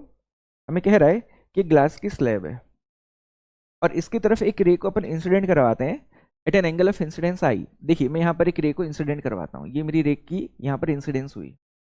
अब क्योंकि एयर मीडियम में मेरा ग्लास का स्लैब है तो डेफिनेटली ग्लास मीडियम मेरा डेंसर मीडियम होगा, और जब रेयरर मीडियम से डेंसर मीडियम की तरफ रे जाती है तब वो नॉर्मल की तरफ बेंड होती है। तो इसको मैं नॉर्मल की तरफ बेंड कर देता हूँ और इस तरह से ये नॉर्मल की तरफ बेंड हो जाएगी। तो मैं नॉर्मल की तरफ बेंड कर दिया, है ना। अब जब ये रिफ्लेक्टेड रे इमर्ज करेगी ग्लास स्लैब से, जब बाहर निकलेगी तो वापस से रिफ्लेक्शन होगा। तो इसलिए मैं एक बार नॉर्मल और बना देता हूँ, एक बार मैंने और नॉर्मल बना दिया। और क्योंकि अब जो लाइट की रे है वो डेंसर मीडियम से रेयरर मीडियम की तरफ जा रही है, इसके लिए अब इसकी बेंडिंग किस तरफ होगी, इसकी बेंडिंग अब होगी नॉर्मल से अवे, और इसीलिए अब ये रे कुछ इस तरह से बेंड हो जाएगी। एक खास बात समझने की जरूरत है कि जिस मीडियम से वो ग्लास मीडियम में एंटर की थी, ग्लास मीडियम से उसी मीडियम में ही वो इमर्ज हो रही है। वो एयर से ग्लास मीडियम में आई थी एंड अब वो ग्लास मीडियम से एयर मीडियम की तरफ जा रही है। इसके साथ ही साथ ये जो दोनों सरफेसेस हैं हमारी स्लैब की, ये पैरेलल है, ऐसा साफ साफ कह रहा है। और इसीलिए अगर मैं यहाँ पर इन दोनों को नॉर्मल मानता हूँ और इसको मैं ट्रांसवर्सल लूँ तो जितना एंगल ऑफ रिफ्रैक्शन हमारी फर्स्ट सरफेस में था उतना ही एंगल ऑफ इंसिडेंस हमारी सेकंड सरफेस में होना चाहिए। इसी वजह से जितना एंगल ऑफ इंसिडेंस मेरा यहाँ होना चाहिए अपर सरफेस में, उतना ही एंगल ऑफ इमर्जेंस मेरा नीचे वाली सरफेस में होना चाहिए। और मैं कह सकता हूँ कि इंसिडेंट रे एंड इमर्जेंट रे दोनों आपस में क्या होंगी, आपस में हमेशा पैरेलल होंगी अगर स्लैब का केस रहा तो, अगर पैरेलल साइडेड स्लैब का केस रहा तो, है ना। जो मैंने कहा शायद आपको समझ में आ गया हो। मैं ये कह रहा हूँ कि ये दो सरफेसेस पैरेलल हैं, इनमें जो मैंने नॉर्मल बनाए ये भी पैरेलल होंगे, इसको मैं ले लिया ट्रांसवर्सल। तो डेफिनेटली जब दो पैरेलल लाइंस होती हैं और एक ट्रांसवर्सल होता है तो ऑल्टरनेट एंगल सेम होते हैं। तब अगर इस एंगल को मैं आर मान लूँ, जो मेरा angle of refraction at the first surface है, सेम वैल्यू की मेरी एंगल ऑफ इंसिडेंस होगी एट द सेकेंड सरफेस। तो ये जो मेरा एंगल ऑफ इंसिडेंस दिख रहा है आपको सेकेंड सरफेस में, इसकी वैल्यू भी आर होनी चाहिए। और क्योंकि एयर मीडियम से वो ग्लास मीडियम में गई थी और ग्लास मीडियम से वापस से वो एयर मीडियम में जा रही है, तो ग्लास मीडियम में आने के दौरान जितना एंगल से वो नॉर्मल की तरफ बेंड की थी, एग्जैक्टली उतनी ही एंगल से वो नॉर्मल से अवे बेंड करेगी जब वो ग्लास मीडियम से एयर मीडियम की तरफ इमर्ज करेगी। और इसीलिए ये इंसिडेंट रे और ये इमर्जेंट रे आपस में क्या होंगी, हमेशा पैरेलल होंगी। ठीक, मतलब इंसिडेंट रे एंड इमर्जेंट रे आपस में पैरेलल हैं। लेकिन यहाँ पर कुछ बदला है। क्या बदला है? यहाँ पर एक चीज बदली है, वो बदली है लाइन ऑफ प्रोपगेशन ऑफ रे। जिस डायरेक्शन की तरफ लाइट पहले जा रही थी, अब उस लाइन को छोड़ करके उसके पैरेलल लाइन की तरफ वो शिफ्ट कर गई। अब देखिए मैं आपको दिखाता हूँ, ये मेरी इंसिडेंट रे का डायरेक्शन था। अब इसी डायरेक्शन को अगर मैं कंटिन्यू करूँ और मान लिया जाए स्लेब ना होती तो क्या होता, स्लेब अगर ना होती तो डेफिनेटली जो मेरी रे है कुछ इस डायरेक्शन में प्रोपेगेट करती है ना। अगर मान लो ये स्लेब ना होती तो क्या होता, अगर ये स्लेब ना होती तो मेरी इंसिडेंट रे इसी डायरेक्शन में आगे की तरफ प्रोपेगेट करती, यस और नो। लेकिन इस स्लेब के प्रेजेंस से हुआ क्या कि डायरेक्शन ऑफ प्रोपेगेशन नहीं बदला, बट लाइन ऑफ प्रोपेगेशन बदल गई, वो शिफ्ट कर गई, वो सरक गई। और इसी शिफ्टिंग को इन दोनों जो लाइंस हैं इनके बीच की जो शॉर्टेस्ट डिस्टेंस होती है, जो परपेंडिकुलर डिस्टेंस होती है, उसी को ही हम कहते हैं lateral shift. This distance is called lateral shift. जो आप लोग देख पा रहे हैं इस डिस्टेंस को हम कहते हैं लेटरल शिफ्ट। मैं लिख देता हूं, it is called as lateral shift.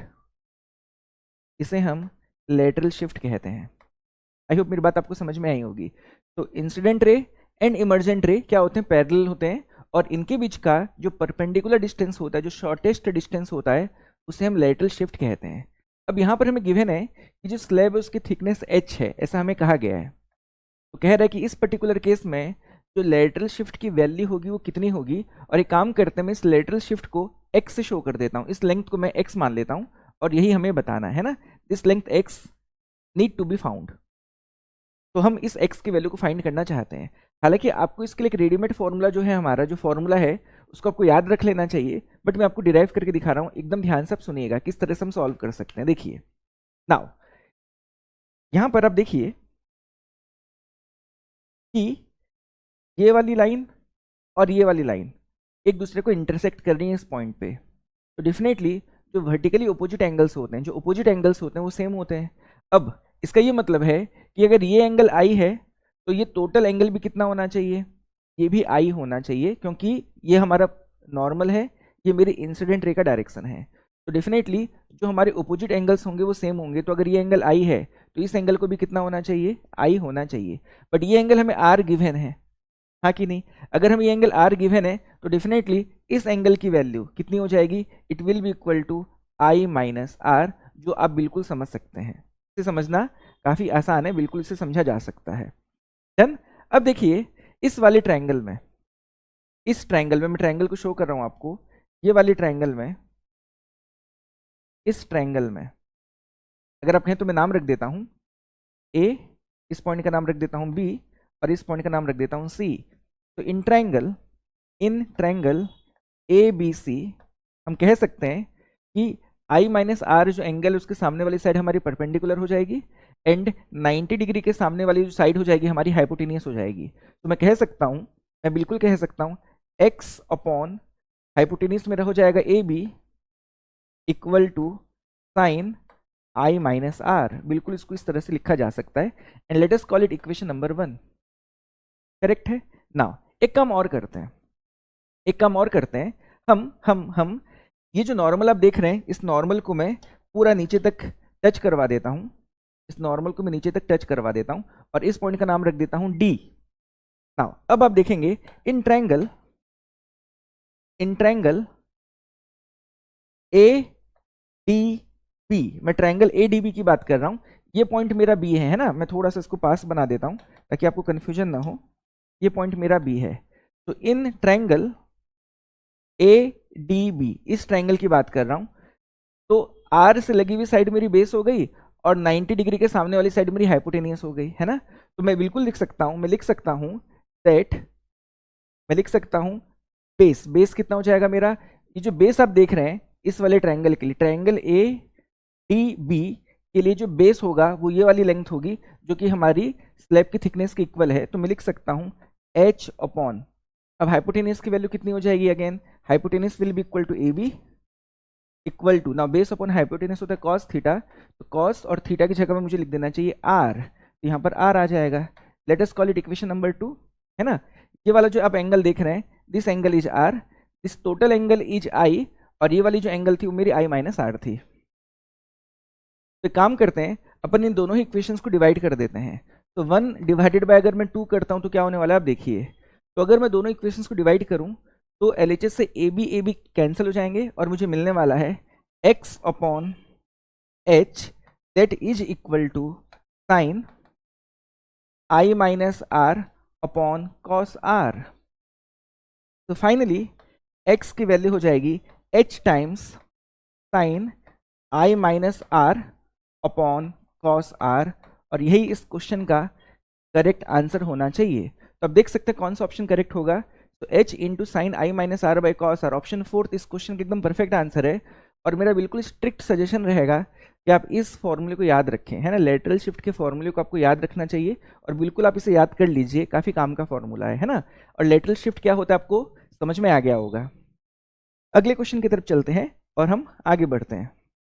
Next question 23 जनवरी 2025 के फर्स्ट शिफ्ट में आया है। क्वेश्चन है given a thin convex lens, refractive index mu2 kept in a liquid, refractive index mu1 is less than mu2, having radii of curvature r1 and r2. Its second surface is silver polished. Where should an object be placed on the optic axis so that a real and inverted image is formed at the same place? All right, exactly same तरह का question already आया हुआ है जो मैं आपको solve करके दिखाया इसी क्लास में, और बिल्कुल आप उसी मेथड से इस क्वेश्चन को भी सॉल्व कर सकते हैं। बट मैं एक बार आपको सॉल्व करके दिखाई रहा हूँ कि आप देखिए किस तरह से सवाल को सॉल्व करना है। आप एक बार ट्राई कर सकते हैं। ऑप्शन 2 हमारे इस क्वेश्चन का करेक्ट आंसर होगा। अगर आपका आंसर मैच हो जाए तो बढ़िया है, वरना आप फिर मेरे सॉल्यूशन को रेफर कर लीजिएगा। क्वेश्चन क्या कह रहा है कि एक थिन कॉन्वेक्स लेंस है जिसकी एक तरफ की रेडियस ऑफ कर्वेचर r1 है एंड सेकेंड तरफ की रेडियस ऑफ कर्वेचर r2 है।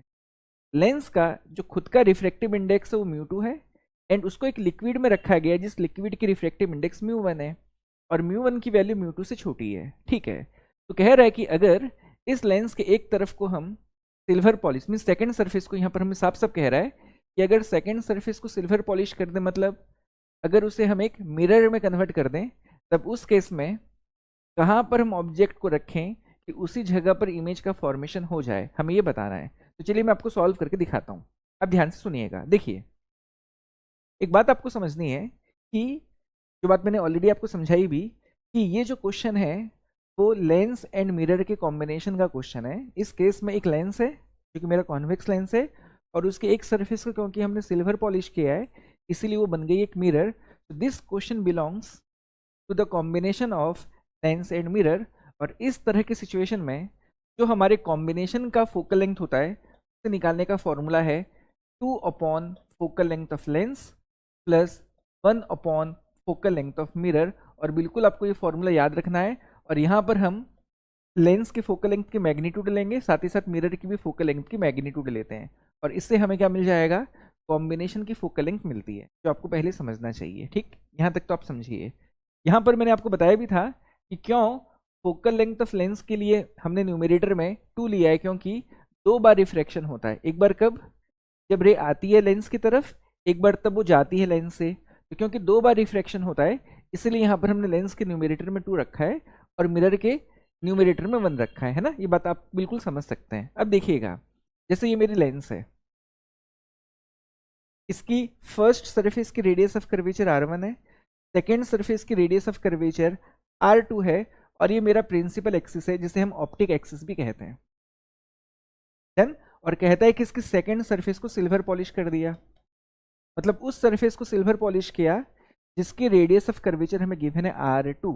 नाउ अब अगर आप देखेंगे तो जब रे आएगी कहाँ से, ऑब्जेक्ट से, मान लो यहाँ पर मेरा ऑब्जेक्ट है और यहीं पर मुझे इमेज का भी फॉर्मेशन करना है, तो जब ऑब्जेक्ट से रे लेंस की तरफ आएगी तो इस फर्स्ट सरफेस में वो रिफ्रैक्ट होगी, हाँ कि नहीं, फिर वो इस मिरर से रिफ्लेक्ट होगी और वापस से जब वो लेंस के अंदर से बाहर निकलेगी तो एक बार और रिफ्रैक्शन होगा। तो एक बार जाते टाइम रिफ्रैक्शन हो रहा है, एक बार आते टाइम रिफ्रैक्शन हो रहा है, तो 2 बार रिफ्रैक्शन हो रहा है और एक बार रिफ्लेक्शन हो रहा है, जो आपको समझना चाहिए। ठीक, यहां तक की बात हम समझ सकते हैं। तो नाउ अब हमें फोकल लेंथ ऑफ लेंस की रिक्वायरमेंट है, फोकल लेंथ ऑफ मिरर की रिक्वायरमेंट है। तो फोकल लेंथ ऑफ लेंस को फाइंड करने के लिए हम यूज करते हैं लेंस मेकर फॉर्मूले को, जो कहता है that 1 upon focal length of lens equals to mu2 upon mu1 minus 1 into 1 by r1 minus 1 by r2। ये हमारा फॉर्मूला होता है जिसे मुझे यूज करना है ना। यहाँ पर एक बात और बोली थी हमें जिस पे आपको गौर करना चाहिए। यहाँ पर बोला है कि mu1 की वैल्यू mu2 से छोटी है। इसका एक्चुअली मतलब क्या आप समझते हैं? इसका मैं मतलब आपको समझाता हूँ। इसका ये मतलब है कि जिस लिक्विड में हमने उस लेंस को रखा है, उस लिक्विड में डालने से, उस लिक्विड में लेंस को रखने से हमारी लेंस की फोकल लेंथ तो बदलेगी, लेकिन जो हमारी लेंस का जो बिहेवियर है वो नहीं बदलेगा, हमारी लेंस के नेचर में कोई बदलाव नहीं आएगा। इसका ये मतलब है। कैसे, मैं आपको समझाता हूँ। देखिए, ये जो मेरा सेकंड फैक्टर है, ये जो भी है रहने देते, 1/r1 माइनस 1/r2, ठीक है, अपनी जगह पर है। लेकिन अगर मान लेते न्यूमरेटर बड़ा है, mu2 बड़ा है जो हमें गिवन है, और mu1 छोटा है ना, तब उस केस में जो मेरी mu2/mu1 की वैल्यू आएगी 1 से बड़ी आएगी, हाँ कि नहीं। आप सोच सकते हैं कि mu2 अगर बड़ा हो और mu1 छोटा हो तो mu2/mu1 की वैल्यू क्या आएगी? It will be more than 1। और अगर 1 से बड़े नंबर को मैं 1 से सब्ट्रैक्ट करूंगा तो मुझे वैल्यू मिलेगी पॉजिटिव, हाँ कि नहीं। इसका ये मतलब है कि जो मेरा पहला फैक्टर है RHS का, ये एक पॉजिटिव नंबर होगा। और इसीलिए मैं कह सकता हूं कि जो फोकल लेंथ का जो साइन है वो नहीं बदलेगा। मतलब जो लेंस कॉन्वेक्स थी एयर में, वो लेंस अभी भी कॉन्वेक्स ही रहेगी लिक्विड के अंदर भी। मतलब हमारी लेंस के बिहेवियर में, लेंस के नेचर में कोई बदलाव नहीं आ रहा। जो लेंस हमारा कॉन्वेक्स था वो लिक्विड में भी कॉन्वेक्स ही बना रहेगा। मीडियम के बदल देने के बावजूद भी लेंस का बिहेवियर नहीं बदला। हाँ, फोकल लेंथ बदली, पहले कुछ और फोकल लेंथ रही होगी, लिक्विड में कुछ और वैल्यू आएगी, बट पहले भी वो कन्वर्ज कर रही थी, अभी भी वो कन्वर्ज कर रही है। पहले भी वो कॉन्वेक्स थी, अभी भी वो कॉन्वेक्स है। बट से कि हमारी जो लिक्विड होती, अगर उसकी रिफ्रैक्टिव इंडेक्स mu2 से बड़ी होती, मान लेते हम एक ज़्यादा डेंसर मीडियम वाली लिक्विड में लेंस को इंसर्ट करते, तो mu2 छोटा हो जाता, mu1 बड़ा हो जाता, तो mu2/mu1 है ना, mu2 छोटा हो जाता, mu1 बड़ा हो जाता, तो mu2/mu1 की वैल्यू क्या आती? 1 से छोटी आती। अब ये 1 से छोटा नंबर है, इसको अगर मैं 1 से सब्ट्रैक्ट करूंगा तो वैल्यू नेगेटिव आएगी। और इसका ये मतलब है कि जो लेंस हमारा पॉजिटिव फोकल लेंथ मेंटेन कर रहा था एयर मीडियम में, अब वो लिक्विड के अंदर नेगेटिव फोकल लेंथ मेंटेन कर रहा है। मतलब जो मेरा कॉन्वेक्स लेंस था अब वो कॉनकेव लेंस की तरह बिहेव कर रहा है। और अगर हमारा एयर में लेंस कॉनकेव होता तो वो हमारी लिक्विड मीडियम में कॉन्वेक्स की तरह बिहेव करता। और यहाँ पर एक बहुत इंपॉर्टेंट कंक्लूजन आप ड्रॉ कर सकते हैं, और कंक्लूजन ये है कि अगर कोई लेंस कॉन्वेक्स है एयर में, तो अगर आप उसको एक ऐसे लिक्विड में इंसर्ट कर रहे हैं जिसकी रिफ्रैक्टिव इंडेक्स लेंस के रिफ्रैक्टिव इंडेक्स से कम है, तो बिहेवियर सेम टू सेम रहेगा, कॉन्वेक्स कॉन्वेक्स रहेगा, अगर कॉनकेव होता तो कॉनकेव रहेगा। लेकिन अगर आप लेंस को एक ऐसे मीडियम में इंसर्ट कर रहे हैं जिस मीडियम की रिफ्रैक्टिव इंडेक्स लेंस के रिफ्रैक्टिव इंडेक्स से ज़्यादा है, तब लेंस का बिहेवियर बदल जाता है। कॉन्वेक्स लेंस कॉनकेव की तरह बिहेव करेगी, कॉनकेव लेंस कॉन्वेक्स की तरह बिहेव करेगी। और यहाँ पर जो हमें बोला था that mu1 is less than mu2, जो हमें बोला था mu1 is less than mu2, इसका ये मतलब है कि जो कॉन्वेक्स लेंस हमारे एयर में था अब वो लिक्विड में भी कॉन्वेक्स ही है, नेचर में कोई बदलाव नहीं आया है। डन। इतनी बात आपको सबसे पहले तो समझनी चाहिए। अब मैं इस फॉर्मूले को यूज करता हूँ गिवन केस के लिए। तो now this will be equal to mu two by mu one minus one into one upon, अब अगर हम देखें तो ये मेरी पहली सरफेस है, इस फर्स्ट सरफेस का सेंटर ऑफ कर्वेचर राइट की तरफ आएगा, तो रेडियस ऑफ कर्वेचर भी राइट की तरफ आएगा। इसका ये मतलब है कि फर्स्ट सरफेस के लिए रेडियस ऑफ कर्वेचर पॉजिटिव है, माइनस वन अपॉन। लेकिन जो मेरी लेंस की सेकंड सरफेस है, इस सेकंड सरफेस का सेंटर लेफ्ट में आएगा, रेडियस ऑफ कर्वेचर भी लेफ्ट में आएगी, और क्योंकि इंसिडेंट रे की, क्योंकि ऑब्जेक्ट मेरा लेफ्ट में है, तो ऑब्वियस बात है कि जो मेरी इंसिडेंट रे है वो राइट की तरफ जा रही है, और क्योंकि सेकंड सरफेस का सेंटर ऑफ कर्वेचर लेफ्ट में है, रेडियस ऑफ कर्वेचर लेफ्ट में है, तो मेरा R2 का साइन नेगेटिव आना चाहिए, तो यहाँ पर मुझे माइनस R2 डालना पड़ेगा। Isn't it true? Implies that 1 by focal length of lens को मैं लिख सकता हूँ mu two minus mu one upon mu one, मैंने एलसीएम ले लिया, into 1 by R1 plus 1 by R2 होगा, तो यहाँ पर मैं एलसीएम R1 R2 ले लेता हूँ, कोई दिक्कत वाली बात नहीं है। तो यहाँ पर आ जाएगा R2 minus into minus plus होकर यहाँ पर आ जाएगा R1। तो ये हमारी फोकल लेंथ ऑफ लेंस का रेसिप्रोकल आ गया, 1 by focal length of lens आ गई, और इसे मैं इक्वेशन 1 मान लेता हूँ फिलहाल के लिए। अब बात करते हैं मिरर की। तो मिरर के फोकल लेंथ को फाइंड करने का एक सिंपल सा फॉर्मूला है, फोकल लेंथ ऑफ मिरर होती है रेडियस ऑफ कर्वेचर बाई 2। जिस स्फेरिकल सरफेस को हमने मिरर में कन्वर्ट किया है, उस स्फेरिकल सरफेस की रेडियस ऑफ कर्वेचर का हाफ क्या होता है, हमारी मिरर की फोकल लेंथ होती है। और मैंने आपको बताया मिरर की फोकल लेंथ मीडियम की रिफ्रैक्टिव इंडेक्स पे डिपेंड नहीं करता, आप किसी मिरर को कहीं पर भी रख दीजिए, उसकी फोकल लेंथ सेम रहेगी, इंटैक्ट रहेगी, कोई बदलाव नहीं आएगा। और इसीलिए यहाँ पर जो मिरर की फोकल लेंथ होगी वो सेकेंड सरफेस की radius of curvature by half होगी। सेकेंड सरफेस की रेडियस ऑफ कर्वेचर R2 है, तो यहाँ पर मुझे R2 डिवाइडेड बाई 2 लिखना चाहिए, जो मैंने लिख दिया। तो अब इस हिसाब से 1 by focal length of mirror हो जाएगी 2 अपॉन R2, और इसे मैं इक्वेशन नंबर 2 मान लेता हूँ, जो समझना काफ़ी आसान है। अब मैं कॉम्बिनेशन की फोकल लेंथ निकालने के लिए इस वाले फॉर्मूले को यूज करूँगा, है ना। तो उस वाले फॉर्मूले को यूज करके हम कॉम्बिनेशन की फोकल लेंथ निकाल लेते हैं, तो देखते हैं क्या मिलेगा। So 1 by F equals to 2 upon focal length of lens, तो 1 by focal length of lens से मुझको 2 मल्टीप्लाई करना है, तो 2 मल्टीप्लाई कर दूंगा तो क्या मिलेगा मुझे, तो 2 time of mu two minus mu one upon mu one into R2 plus R1 को मैं R1 प्लस R2 भी लिख सकता हूँ, डिवाइडेड बाय R1 R2। ये मेरा पहला टर्म RHS का कंप्लीट हो गया, 2 मैंने मल्टीप्लाई कर दिया 1 by focal length of lens से इक्वेशन 1 के थ्रू। अब मुझको 1 by focal length of mirror चाहिए, तो 1 by focal length of mirror में इक्वेशन 2 से क्या लिख सकता हूँ, it will be equal to 2 upon R2, और यहाँ पर क्योंकि प्लस साइन आता है तो यहाँ पर प्लस साइन रहेगा, तो बिल्कुल समझा जा सकता है ना। अब एक काम करते हैं, इन दोनों से 2 कॉमन है, तो मैं 2 को कॉमन भी ले लेता हूँ, एंड फाइनली जो बचेगा उसका मैं एलसीएम ले लेता हूँ। तो यहाँ पर म्यू1 R1 R2 है, फर्स्ट टर्म है, ये मेरा पहला टर्म है ना।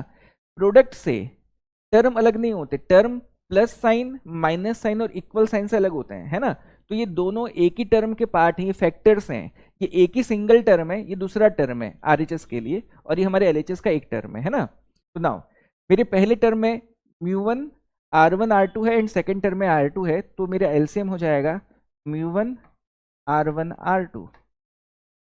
तो क्योंकि मैंने फर्स्ट टर्म के मतलब जो भी हमारी वैल्यू है, जो डिनोमिनेटर की वैल्यू फर्स्ट टर्म का, वही मेरा एलसीएम ही है, तो इसीलिए मेरा न्यूमरेटर सेम टू सेम रहेगा। न्यूमरेटर को मैं वैसा का वैसा लिख देता हूँ, 2 तो मेरा जा चुका है, और मैं mu two minus mu one को R1 प्लस R2 से मल्टीप्लाई भी कर देता हूँ, तो क्या मिलेगा देखिए, मुझे मिलेगा mu two times of R1 plus R2 minus mu one times of R1 plus R2, है ना। मेरा फर्स्ट टर्म का डिनोमिनेटर था म्यू1 R1 R2, एलसीएम भी सेम टू सेम है, जो न्यूमरेटर है वही का वही रहेगा। तो mu two minus mu one into R1 plus R2 को मैं लिख सकता हूँ mu two into R1 plus R2 minus mu one into R1 plus R2 plus 2, तो कॉमन जा चुका है, 2 तो कॉमन जा चुका है ना। अब यहाँ पर सिर्फ R2 था, बट मैंने एलसीएम में क्या लिया है, म्यू1 R1 R2। तब अगर R2 को अगर आपको म्यू1 R1 R2 बनाना है, तो आपको एक्स्ट्रा डिनोमिनेटर में आपने कितना मल्टीप्लाई किया, आपने मल्टीप्लाई किया म्यू1 R1, जितना डिनोमिनेटर में मल्टीप्लाई करें उतना न्यूमरेटर में भी करना पड़ेगा, तो यहाँ पर आ जाएगा मेरा म्यू1 R1, एंड फाइनली ये हमारी वैल्यू आ गई। अब देखते हैं आगे क्या मिलने वाला है। मुझे मिलने वाला है 2 times of μ2 times of r1 plus r2। Now अब एक काम करते हैं, पर ब्रैकेट ओपन करते हैं। देखिए क्या मिलने वाला है, मुझे मिलने वाला है minus μ1 r1 minus plus minus μ1 r2 plus μ1 r1 whole divided by यहाँ पर आ जाएगा μ1 r1 r2। अगर आप देखते हैं तो यहाँ पर मेरे पास माइनस μ1 r1 है और यहाँ पर प्लस μ1 r1 है, तो मैं इन दोनों को कैंसिल कर सकता हूँ, है ना। और जो बच गया उसे हम लिख देते हैं। तो जो बचा है मैं उसको अगले पेज में लिख देता हूँ, है ना। जो हमारे पास बचा है उसको हम अगले पेज में लिख देते हैं। तो फाइनली कॉम्बिनेशन की फोकल लेंथ हमें मिली 1/f equal to twice of μ2 into r1 plus r2 minus μ1 r2 divided by μ1 r1 r2। और ये हमारी वैल्यू आई थी टोटल, जो हमारे कॉम्बिनेशन की फोकल लेंथ का रेसिप्रोकल था, 1/f की वैल्यू थी। देन यहाँ तक तो परफेक्ट है ना।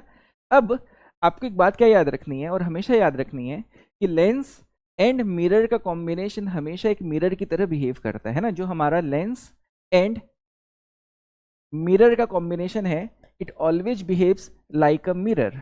और मिरर के लिए हम फॉर्मूला यूज करते हैं। For a mirror we use the formula for mirror. अगर आपको object distance, image distance and focal length को रिलेट करना है तो हमारे पास फॉर्मूला होता है 1/u plus 1/v equals to 1/f, है ना। अब जो मेरी मिरर है उस मिरर की फोकल लेंथ की वैल्यू 1/f तो मैंने लिख दी, डन। अब हमें सवाल में कह रहा था कि ऑब्जेक्ट को कहां पर रखें सच दैट वहीं पर एक रियल इमेज का फॉर्मेशन हो। Means the position of object and image must be same. तो मान लेते यहाँ पर मेरा ऑब्जेक्ट था तो इमेज भी यहीं पर बननी चाहिए। We should get a real and inverted image, ऐसा बोला है। तब अगर मैं ऑब्जेक्ट डिस्टेंस को u से शो करूं तो इमेज डिस्टेंस को v से शो करूं, तब डेफिनेटली u एंड v की जो वैल्यूज होंगी वो सेम होगी, ऐसा हमको बोला है। जिस जगह पर ऑब्जेक्ट है अगर उसी जगह पर इमेज बनाना है तो जो ऑब्जेक्ट डिस्टेंस की वैल्यू होगी वही हमारी इमेज डिस्टेंस की भी तो वैल्यू होगी। और इसीलिए u एंड v की वैल्यूज को मैं क्या कर सकता हूँ, सेम मान सकता हूँ। मैं साइन कन्वेंशन भी यूज कर सकता हूँ क्योंकि मेरा रियल ऑब्जेक्ट है, क्योंकि मेरी रियल इमेज है और क्योंकि दोनों इंसिडेंट रे के डायरेक्शन के ओपोजिट में है, तो डेफिनेटली u का साइन भी नेगेटिव लेना चाहिए, v का साइन भी हमें नेगेटिव लेना चाहिए। तो मैं यहाँ लिख सकता हूँ 1/-u, मैंने u का साइन पुट कर दिया, प्लस 1/v की वैल्यू u के बराबर है और क्योंकि ये भी लेफ्ट की तरफ ही है तो ये भी नेगेटिव हो जाएगा, इक्वल्स टू 1/f जिसकी वैल्यू हमने फाइंड कर रखी है। कितनी हमने फाइंड कर रखी है, ट्वाइस ऑफ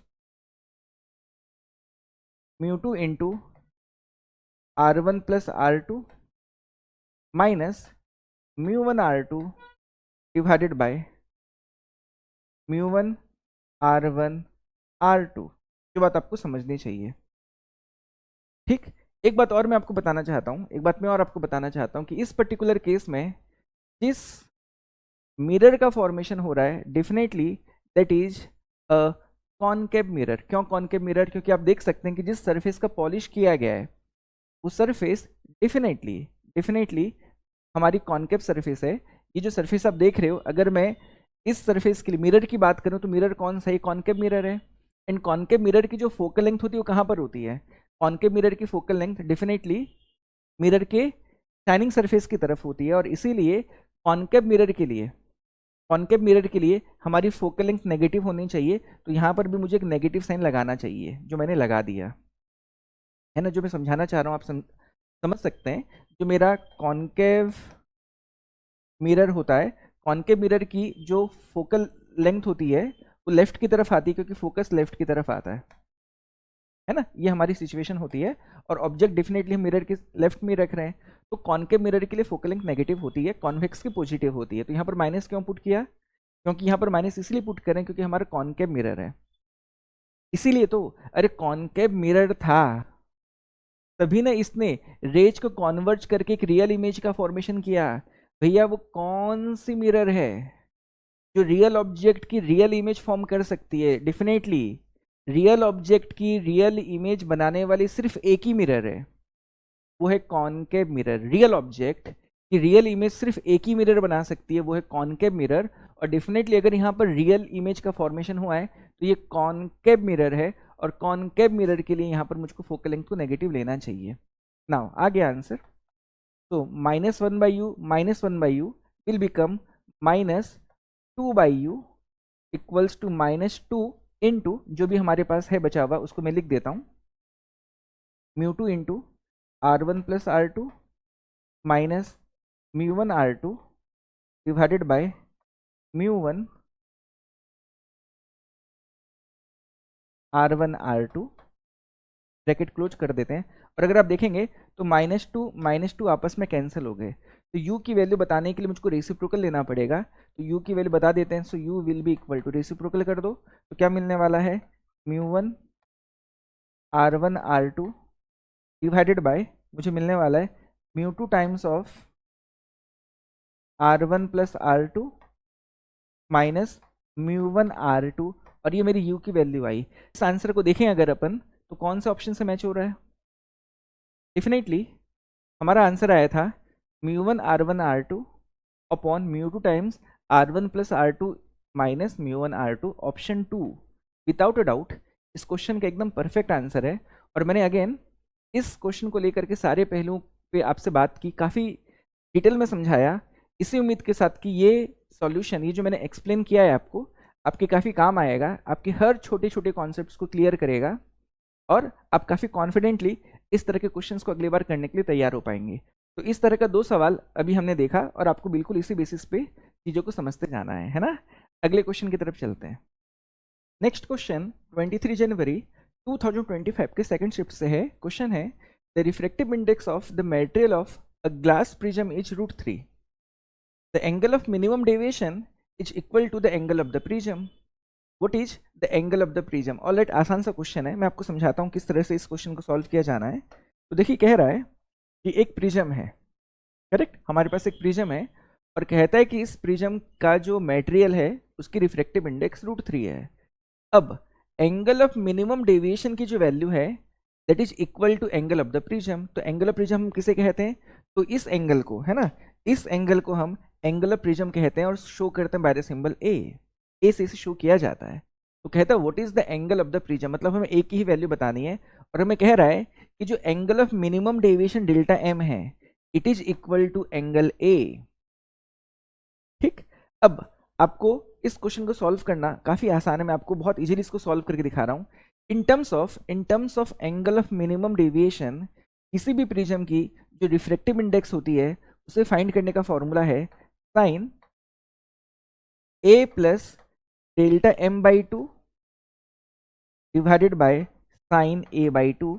और ये बहुत इंपॉर्टेंट फॉर्मूला जो बिल्कुल आपको याद होना चाहिए। मैं आपको बताना चाहता हूं कि एक प्रिज्म के रिफ्रैक्टिव इंडेक्स को फाइंड करने का formula in terms of angle of minimum deviation ये होता है, और आपको ये फॉर्मूला बिल्कुल अच्छे से याद रख लेना चाहिए, वेरी इंपॉर्टेंट फॉर्मूला। और डायरेक्टली जो सवाल था फॉर्मूला बेस्ड है, अगर आपको ये फॉर्मूला मालूम है तो आप डेफिनेटली इस क्वेश्चन के लिए 4 मार्क्स स्कोर करेंगे ही करेंगे, है ना। और इसी फॉर्मूले को यूज करके आपको इस क्वेश्चन के आंसर को देना है, और मैं आपको करके दिखाता हूँ।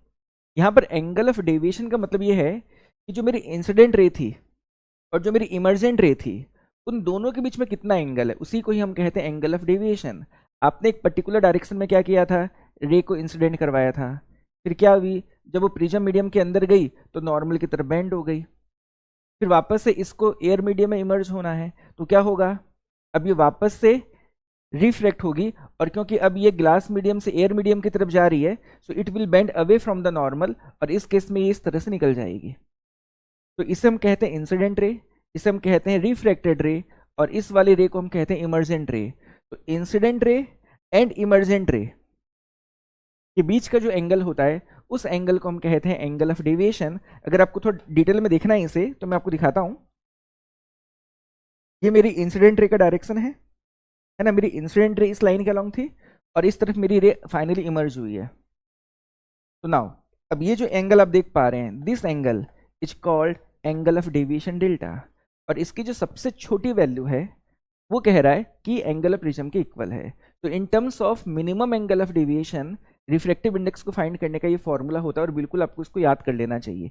अब मैं आपको सॉल्व करके दिखाता हूँ, आसान है सॉल्व करना। तो देखिए म्यू की वैल्यू हमें कितनी गिवन है, हमें गिवन है √3 इक्वल टू साइन, और क्योंकि डेल्टा एम की वैल्यू ए के इक्वल ही है तो यहाँ पर मैं ए लिख सकता हूँ।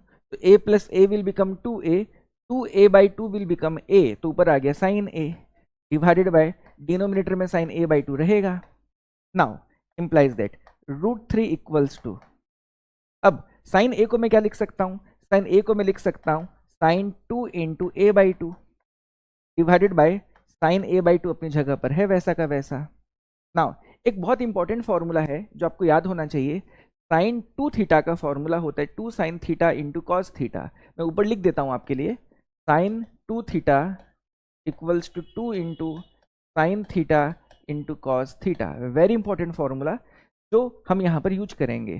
तो यहाँ पर थीटा की जगह में आ जाएगा a बाई 2, और मैं इसको अगर एक्सपेंड करूँ तो क्या लिख सकता हूँ, 2 times of sine a by 2 into cos a by 2, denominator में साइन a बाई 2 रहेगा एंड LHS में मेरा √3 है तो है। अब अगर आप देखेंगे तो sine a by 2 and sine a by 2 आपस में कैंसिल हो जाएंगे, है ना। अब इस 2 को भी मैं LHS में ले लेता हूँ तो मेरे पास रहने वाला है √3 बाई 2 एंड RHS में है मेरे पास cos a बाई 2। तब आपको एक ऐसे एंगल के बारे में सोचना पड़ेगा जिस एंगल के लिए cos की वैल्यू √3 बाई 2 होती है। तो वो कौन सा एंगल है जिसके लिए cos की वैल्यू √3 बाई 2 होती है, क्या बता सकते हैं? The value is definitely cos 30।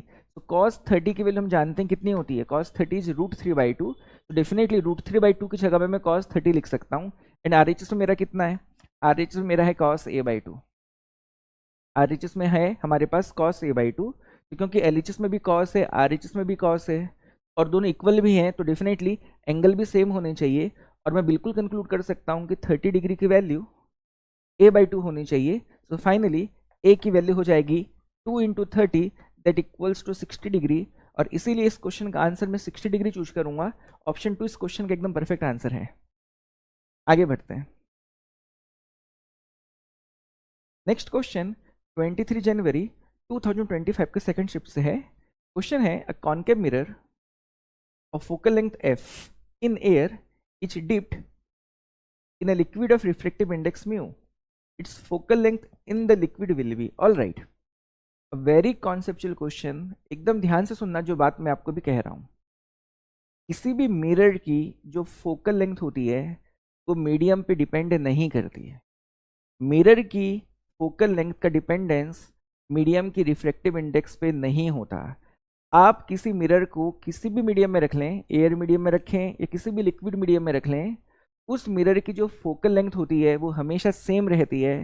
Focal length mirror का मीडियम के बदलने से नहीं बदलता। रीजन इसका बड़ा सिंपल है। रीजन ये है कि किसी भी मिरर की जो फोकल लेंथ होती है वो उस मिरर के रेडियस ऑफ कर्वेचर का हाफ होती है। और अब आप उस मिरर को कहीं पर भी रख दीजिए, किसी भी मीडियम पे रख दीजिए, मिरर का क्योंकि रेडियस ऑफ कर्वेचर बदलने वाला नहीं है इसीलिए मिरर की फोकल लेंथ भी बदलने वाली नहीं है, और इसीलिए इस क्वेश्चन का आंसर F रहेगा। ऑप्शन 4 इस क्वेश्चन का एकदम सही जवाब होगा। मीडियम के बदल देने के बावजूद भी जो हमारी मिरर की फोकल लेंथ है वो नहीं बदलेगी, वो सेम टू सेम मेंटेन रहेगी। तो फिर किसकी बदलती है? तो बदलती है लेंस की। जो लेंस होते हैं उनकी फोकल लेंथ मीडियम की रिफ्रैक्टिव इंडेक्स पे डिपेंड करती है, और यही हमारे लेंस मेकर फॉर्मूला भी कहता है। क्या कहता है? लेंस मेकर फॉर्मूला कहता है, लेंस मेकर फॉर्मूला कहता है 1/f equals to μ2 upon μ1 minus 1 into 1/r1 minus 1/r2। ये मेरा लेंस मेकर फॉर्मूला है। यहाँ पर जो μ1 है वो मीडियम की रिफ्रैक्टिव इंडेक्स होती है जिसमें हम लेंस को रखते हैं। तो अगर आप लेंस को एयर मीडियम में रखेंगे तो μ1 की जगह में 1 डालेंगे, बट अगर वाटर में डालते हैं, वाटर के अंदर अगर अपन लेंस को इमर्स करते हैं तो वाटर की रिफ्रैक्टिव इंडेक्स 4/3 होती है, तो यहाँ पर μ1 की जगह पे मुझे 4/3 पुट करना पड़ेगा। आप समझ रहे हैं? तो क्योंकि मेरा μ1 यहाँ पर एक डिटरमाइनिंग फैक्टर है फोकल लेंथ के लिए, तो डेफिनेटली यहाँ पर लेंस के केस में फोकल लेंथ की वैल्यू मीडियम पे डिपेंड करती है, मीडियम के रिफ्रैक्टिव इंडेक्स पे डिपेंड करती है। लेकिन मिरर के केस में ऐसा कुछ नहीं है। मिरर के केस में एकमात्र formula F equals to R/2, और यहाँ पर किसी भी तरह का फोकल लेंथ का dependence refractive index of the medium पे नहीं होती, और इसीलिए ऑप्शन 4 इस क्वेश्चन का एकदम परफेक्ट आंसर है। और बिल्कुल आपको मेरी ये बताई हुई थ्योरी याद रखनी है। आगे बढ़ते हैं। नेक्स्ट क्वेश्चन 24 जनवरी 2025 के फर्स्ट शिफ्ट से है। क्वेश्चन है, what is the relative decrease in focal length of a lens for an increase in optical power bye 0.1 dioptre from 2.5 dioptre. आसान क्वेश्चन है, this stands for dioptre. All right, आसान question है। कह रहा है कि अगर एक लेंस के पावर को 2.5 डायोप्टर से 0.1 डायोप्टर बढ़ा दिया जाए, तब उस केस में उसका रिलेटिव फोकल लेंथ में कितना डिक्रीमेंट आएगा। तो आपको एक बात बिल्कुल अच्छे से मालूम है कि जो फोकल लेंथ होती है वो होती है 1 पावर ऑफ द लेंस। किसी भी लेंस की फोकल लेंथ क्या होती है, 1 पावर ऑफ द लेंस होती है। पावर एंड फोकल लेंथ हमेशा रेसिप्रोकल होते हैं, एक दूसरे के इन्वर्स होते हैं, और इसीलिए यहाँ पर बिल्कुल इस रिलेशन को आप यूज कर सकते हो। अब देखिए यहाँ पर कह रहा है कि पहले जो लेंस थी उसकी पावर कितनी थी, 2.5 डायोप्टर थी, और इसमें अभी हमने 0.1 डायोप्टर का इंक्रीमेंट कर दिया। तो डेफिनेटली यहाँ पर अगर आप पावर को बढ़ाओगे तो फोकल लेंथ क्या होगी, फोकल लेंथ डेफिनेटली वहाँ पर कम हो जाएगी। तो काम करते हैं, पहले मान लेते हैं कि फोकल लेंथ f1 थी, तो मैं f1 की वैल्यू क्या पुट कर सकता हूँ, it will be equal to 1/2.5। Isn't it true. अब क्योंकि हमने पावर की वैल्यू को 0.1 डायोप्टर इंक्रीज किया है, तो फोकल लेंथ बदल गई, एंड फोकल लेंथ के बदलने से हो गई f2, that will be equal to 1/2.6। यहाँ पर हमने क्या किया है, इंक्रीज किया है। तो जो पावर मेरा 2.5 डायोप्टर था, अब उसमें 0.1 डायोप्टर का इंक्रीमेंट करेंगे, तो डेफिनेटली पावर की वैल्यू हो जाएगी 2.6 डायोप्टर, एंड फोकल लेंथ हो जाएगी 1/2.6 मीटर। मीटर में हमको लेना होगा फोकल लेंथ की यूनिट को, अगर हमको लेना है तो। नाउ देखा जाए तो पावर के बढ़ते ही फोकल लेंथ की वैल्यू में कमी आ गई। तो कितनी कमी आ गई, तो definitely f1 minus f2 is the decrement in the focal length, है ना। पहले फोकल लेंथ ज़्यादा थी, क्यों ज़्यादा थी, पावर कम था, पावर कम था तो फोकल लेंथ ज़्यादा थी। बाद में पावर बढ़ गया तो फोकल लेंथ कम हो गई। तो डिक्रीमेंट कितना हुआ, कितना चेंज हुआ, change is f1 minus f2। अब क्योंकि मुझे यहाँ पे रिलेटिव वैल्यू बतानी है, तो रिलेटिव वैल्यू बताने के लिए मुझको इनिशियल फोकल लेंथ को डिवाइड करना पड़ेगा, क्योंकि जो भी हमारी फोकल लेंथ का डिक्रीमेंट है वो f1 वैल्यू पे है, और क्योंकि हमारी फोकल लेंथ का डिक्रीमेंट f1 वैल्यू पे हमें फाइंड करना है, तो रिलेटिव वैल्यू फाइंड करने के लिए हमें यहाँ पर f1 को डिवाइड करना पड़ेगा, और यही हमें पूछा भी गया है। तो f1 की जगह मैं क्या पुट करूँगा, 1/2.5 माइनस f2 की जगह में 1/2.6 डिवाइडेड बाय f1 की जगह में अगेन 1/2.5। इसे सॉल्व करते ही हमें आंसर मिल जाएगा। तो न्यूमरेटर को पहले सॉल्व करते हैं, तो मेरे एलसीएम की वैल्यू हो जाएगी 2.5 इंटू 2.6। 2.6 यहाँ जाएगा, 2.5 यहाँ चला जाएगा, तो 2.6 minus 2.5 will be equal to 0.5 divided by 1/2.5। तो जब मैं इस डिवीजन का मल्टीप्लिकेशन करूँगा तो 1/2.5 का क्या हो जाएगा, रेसिप्रोकल हो जाएगा, और इसीलिए 2.5 ऊपर चला जाएगा, 1 नीचे चला आएगा।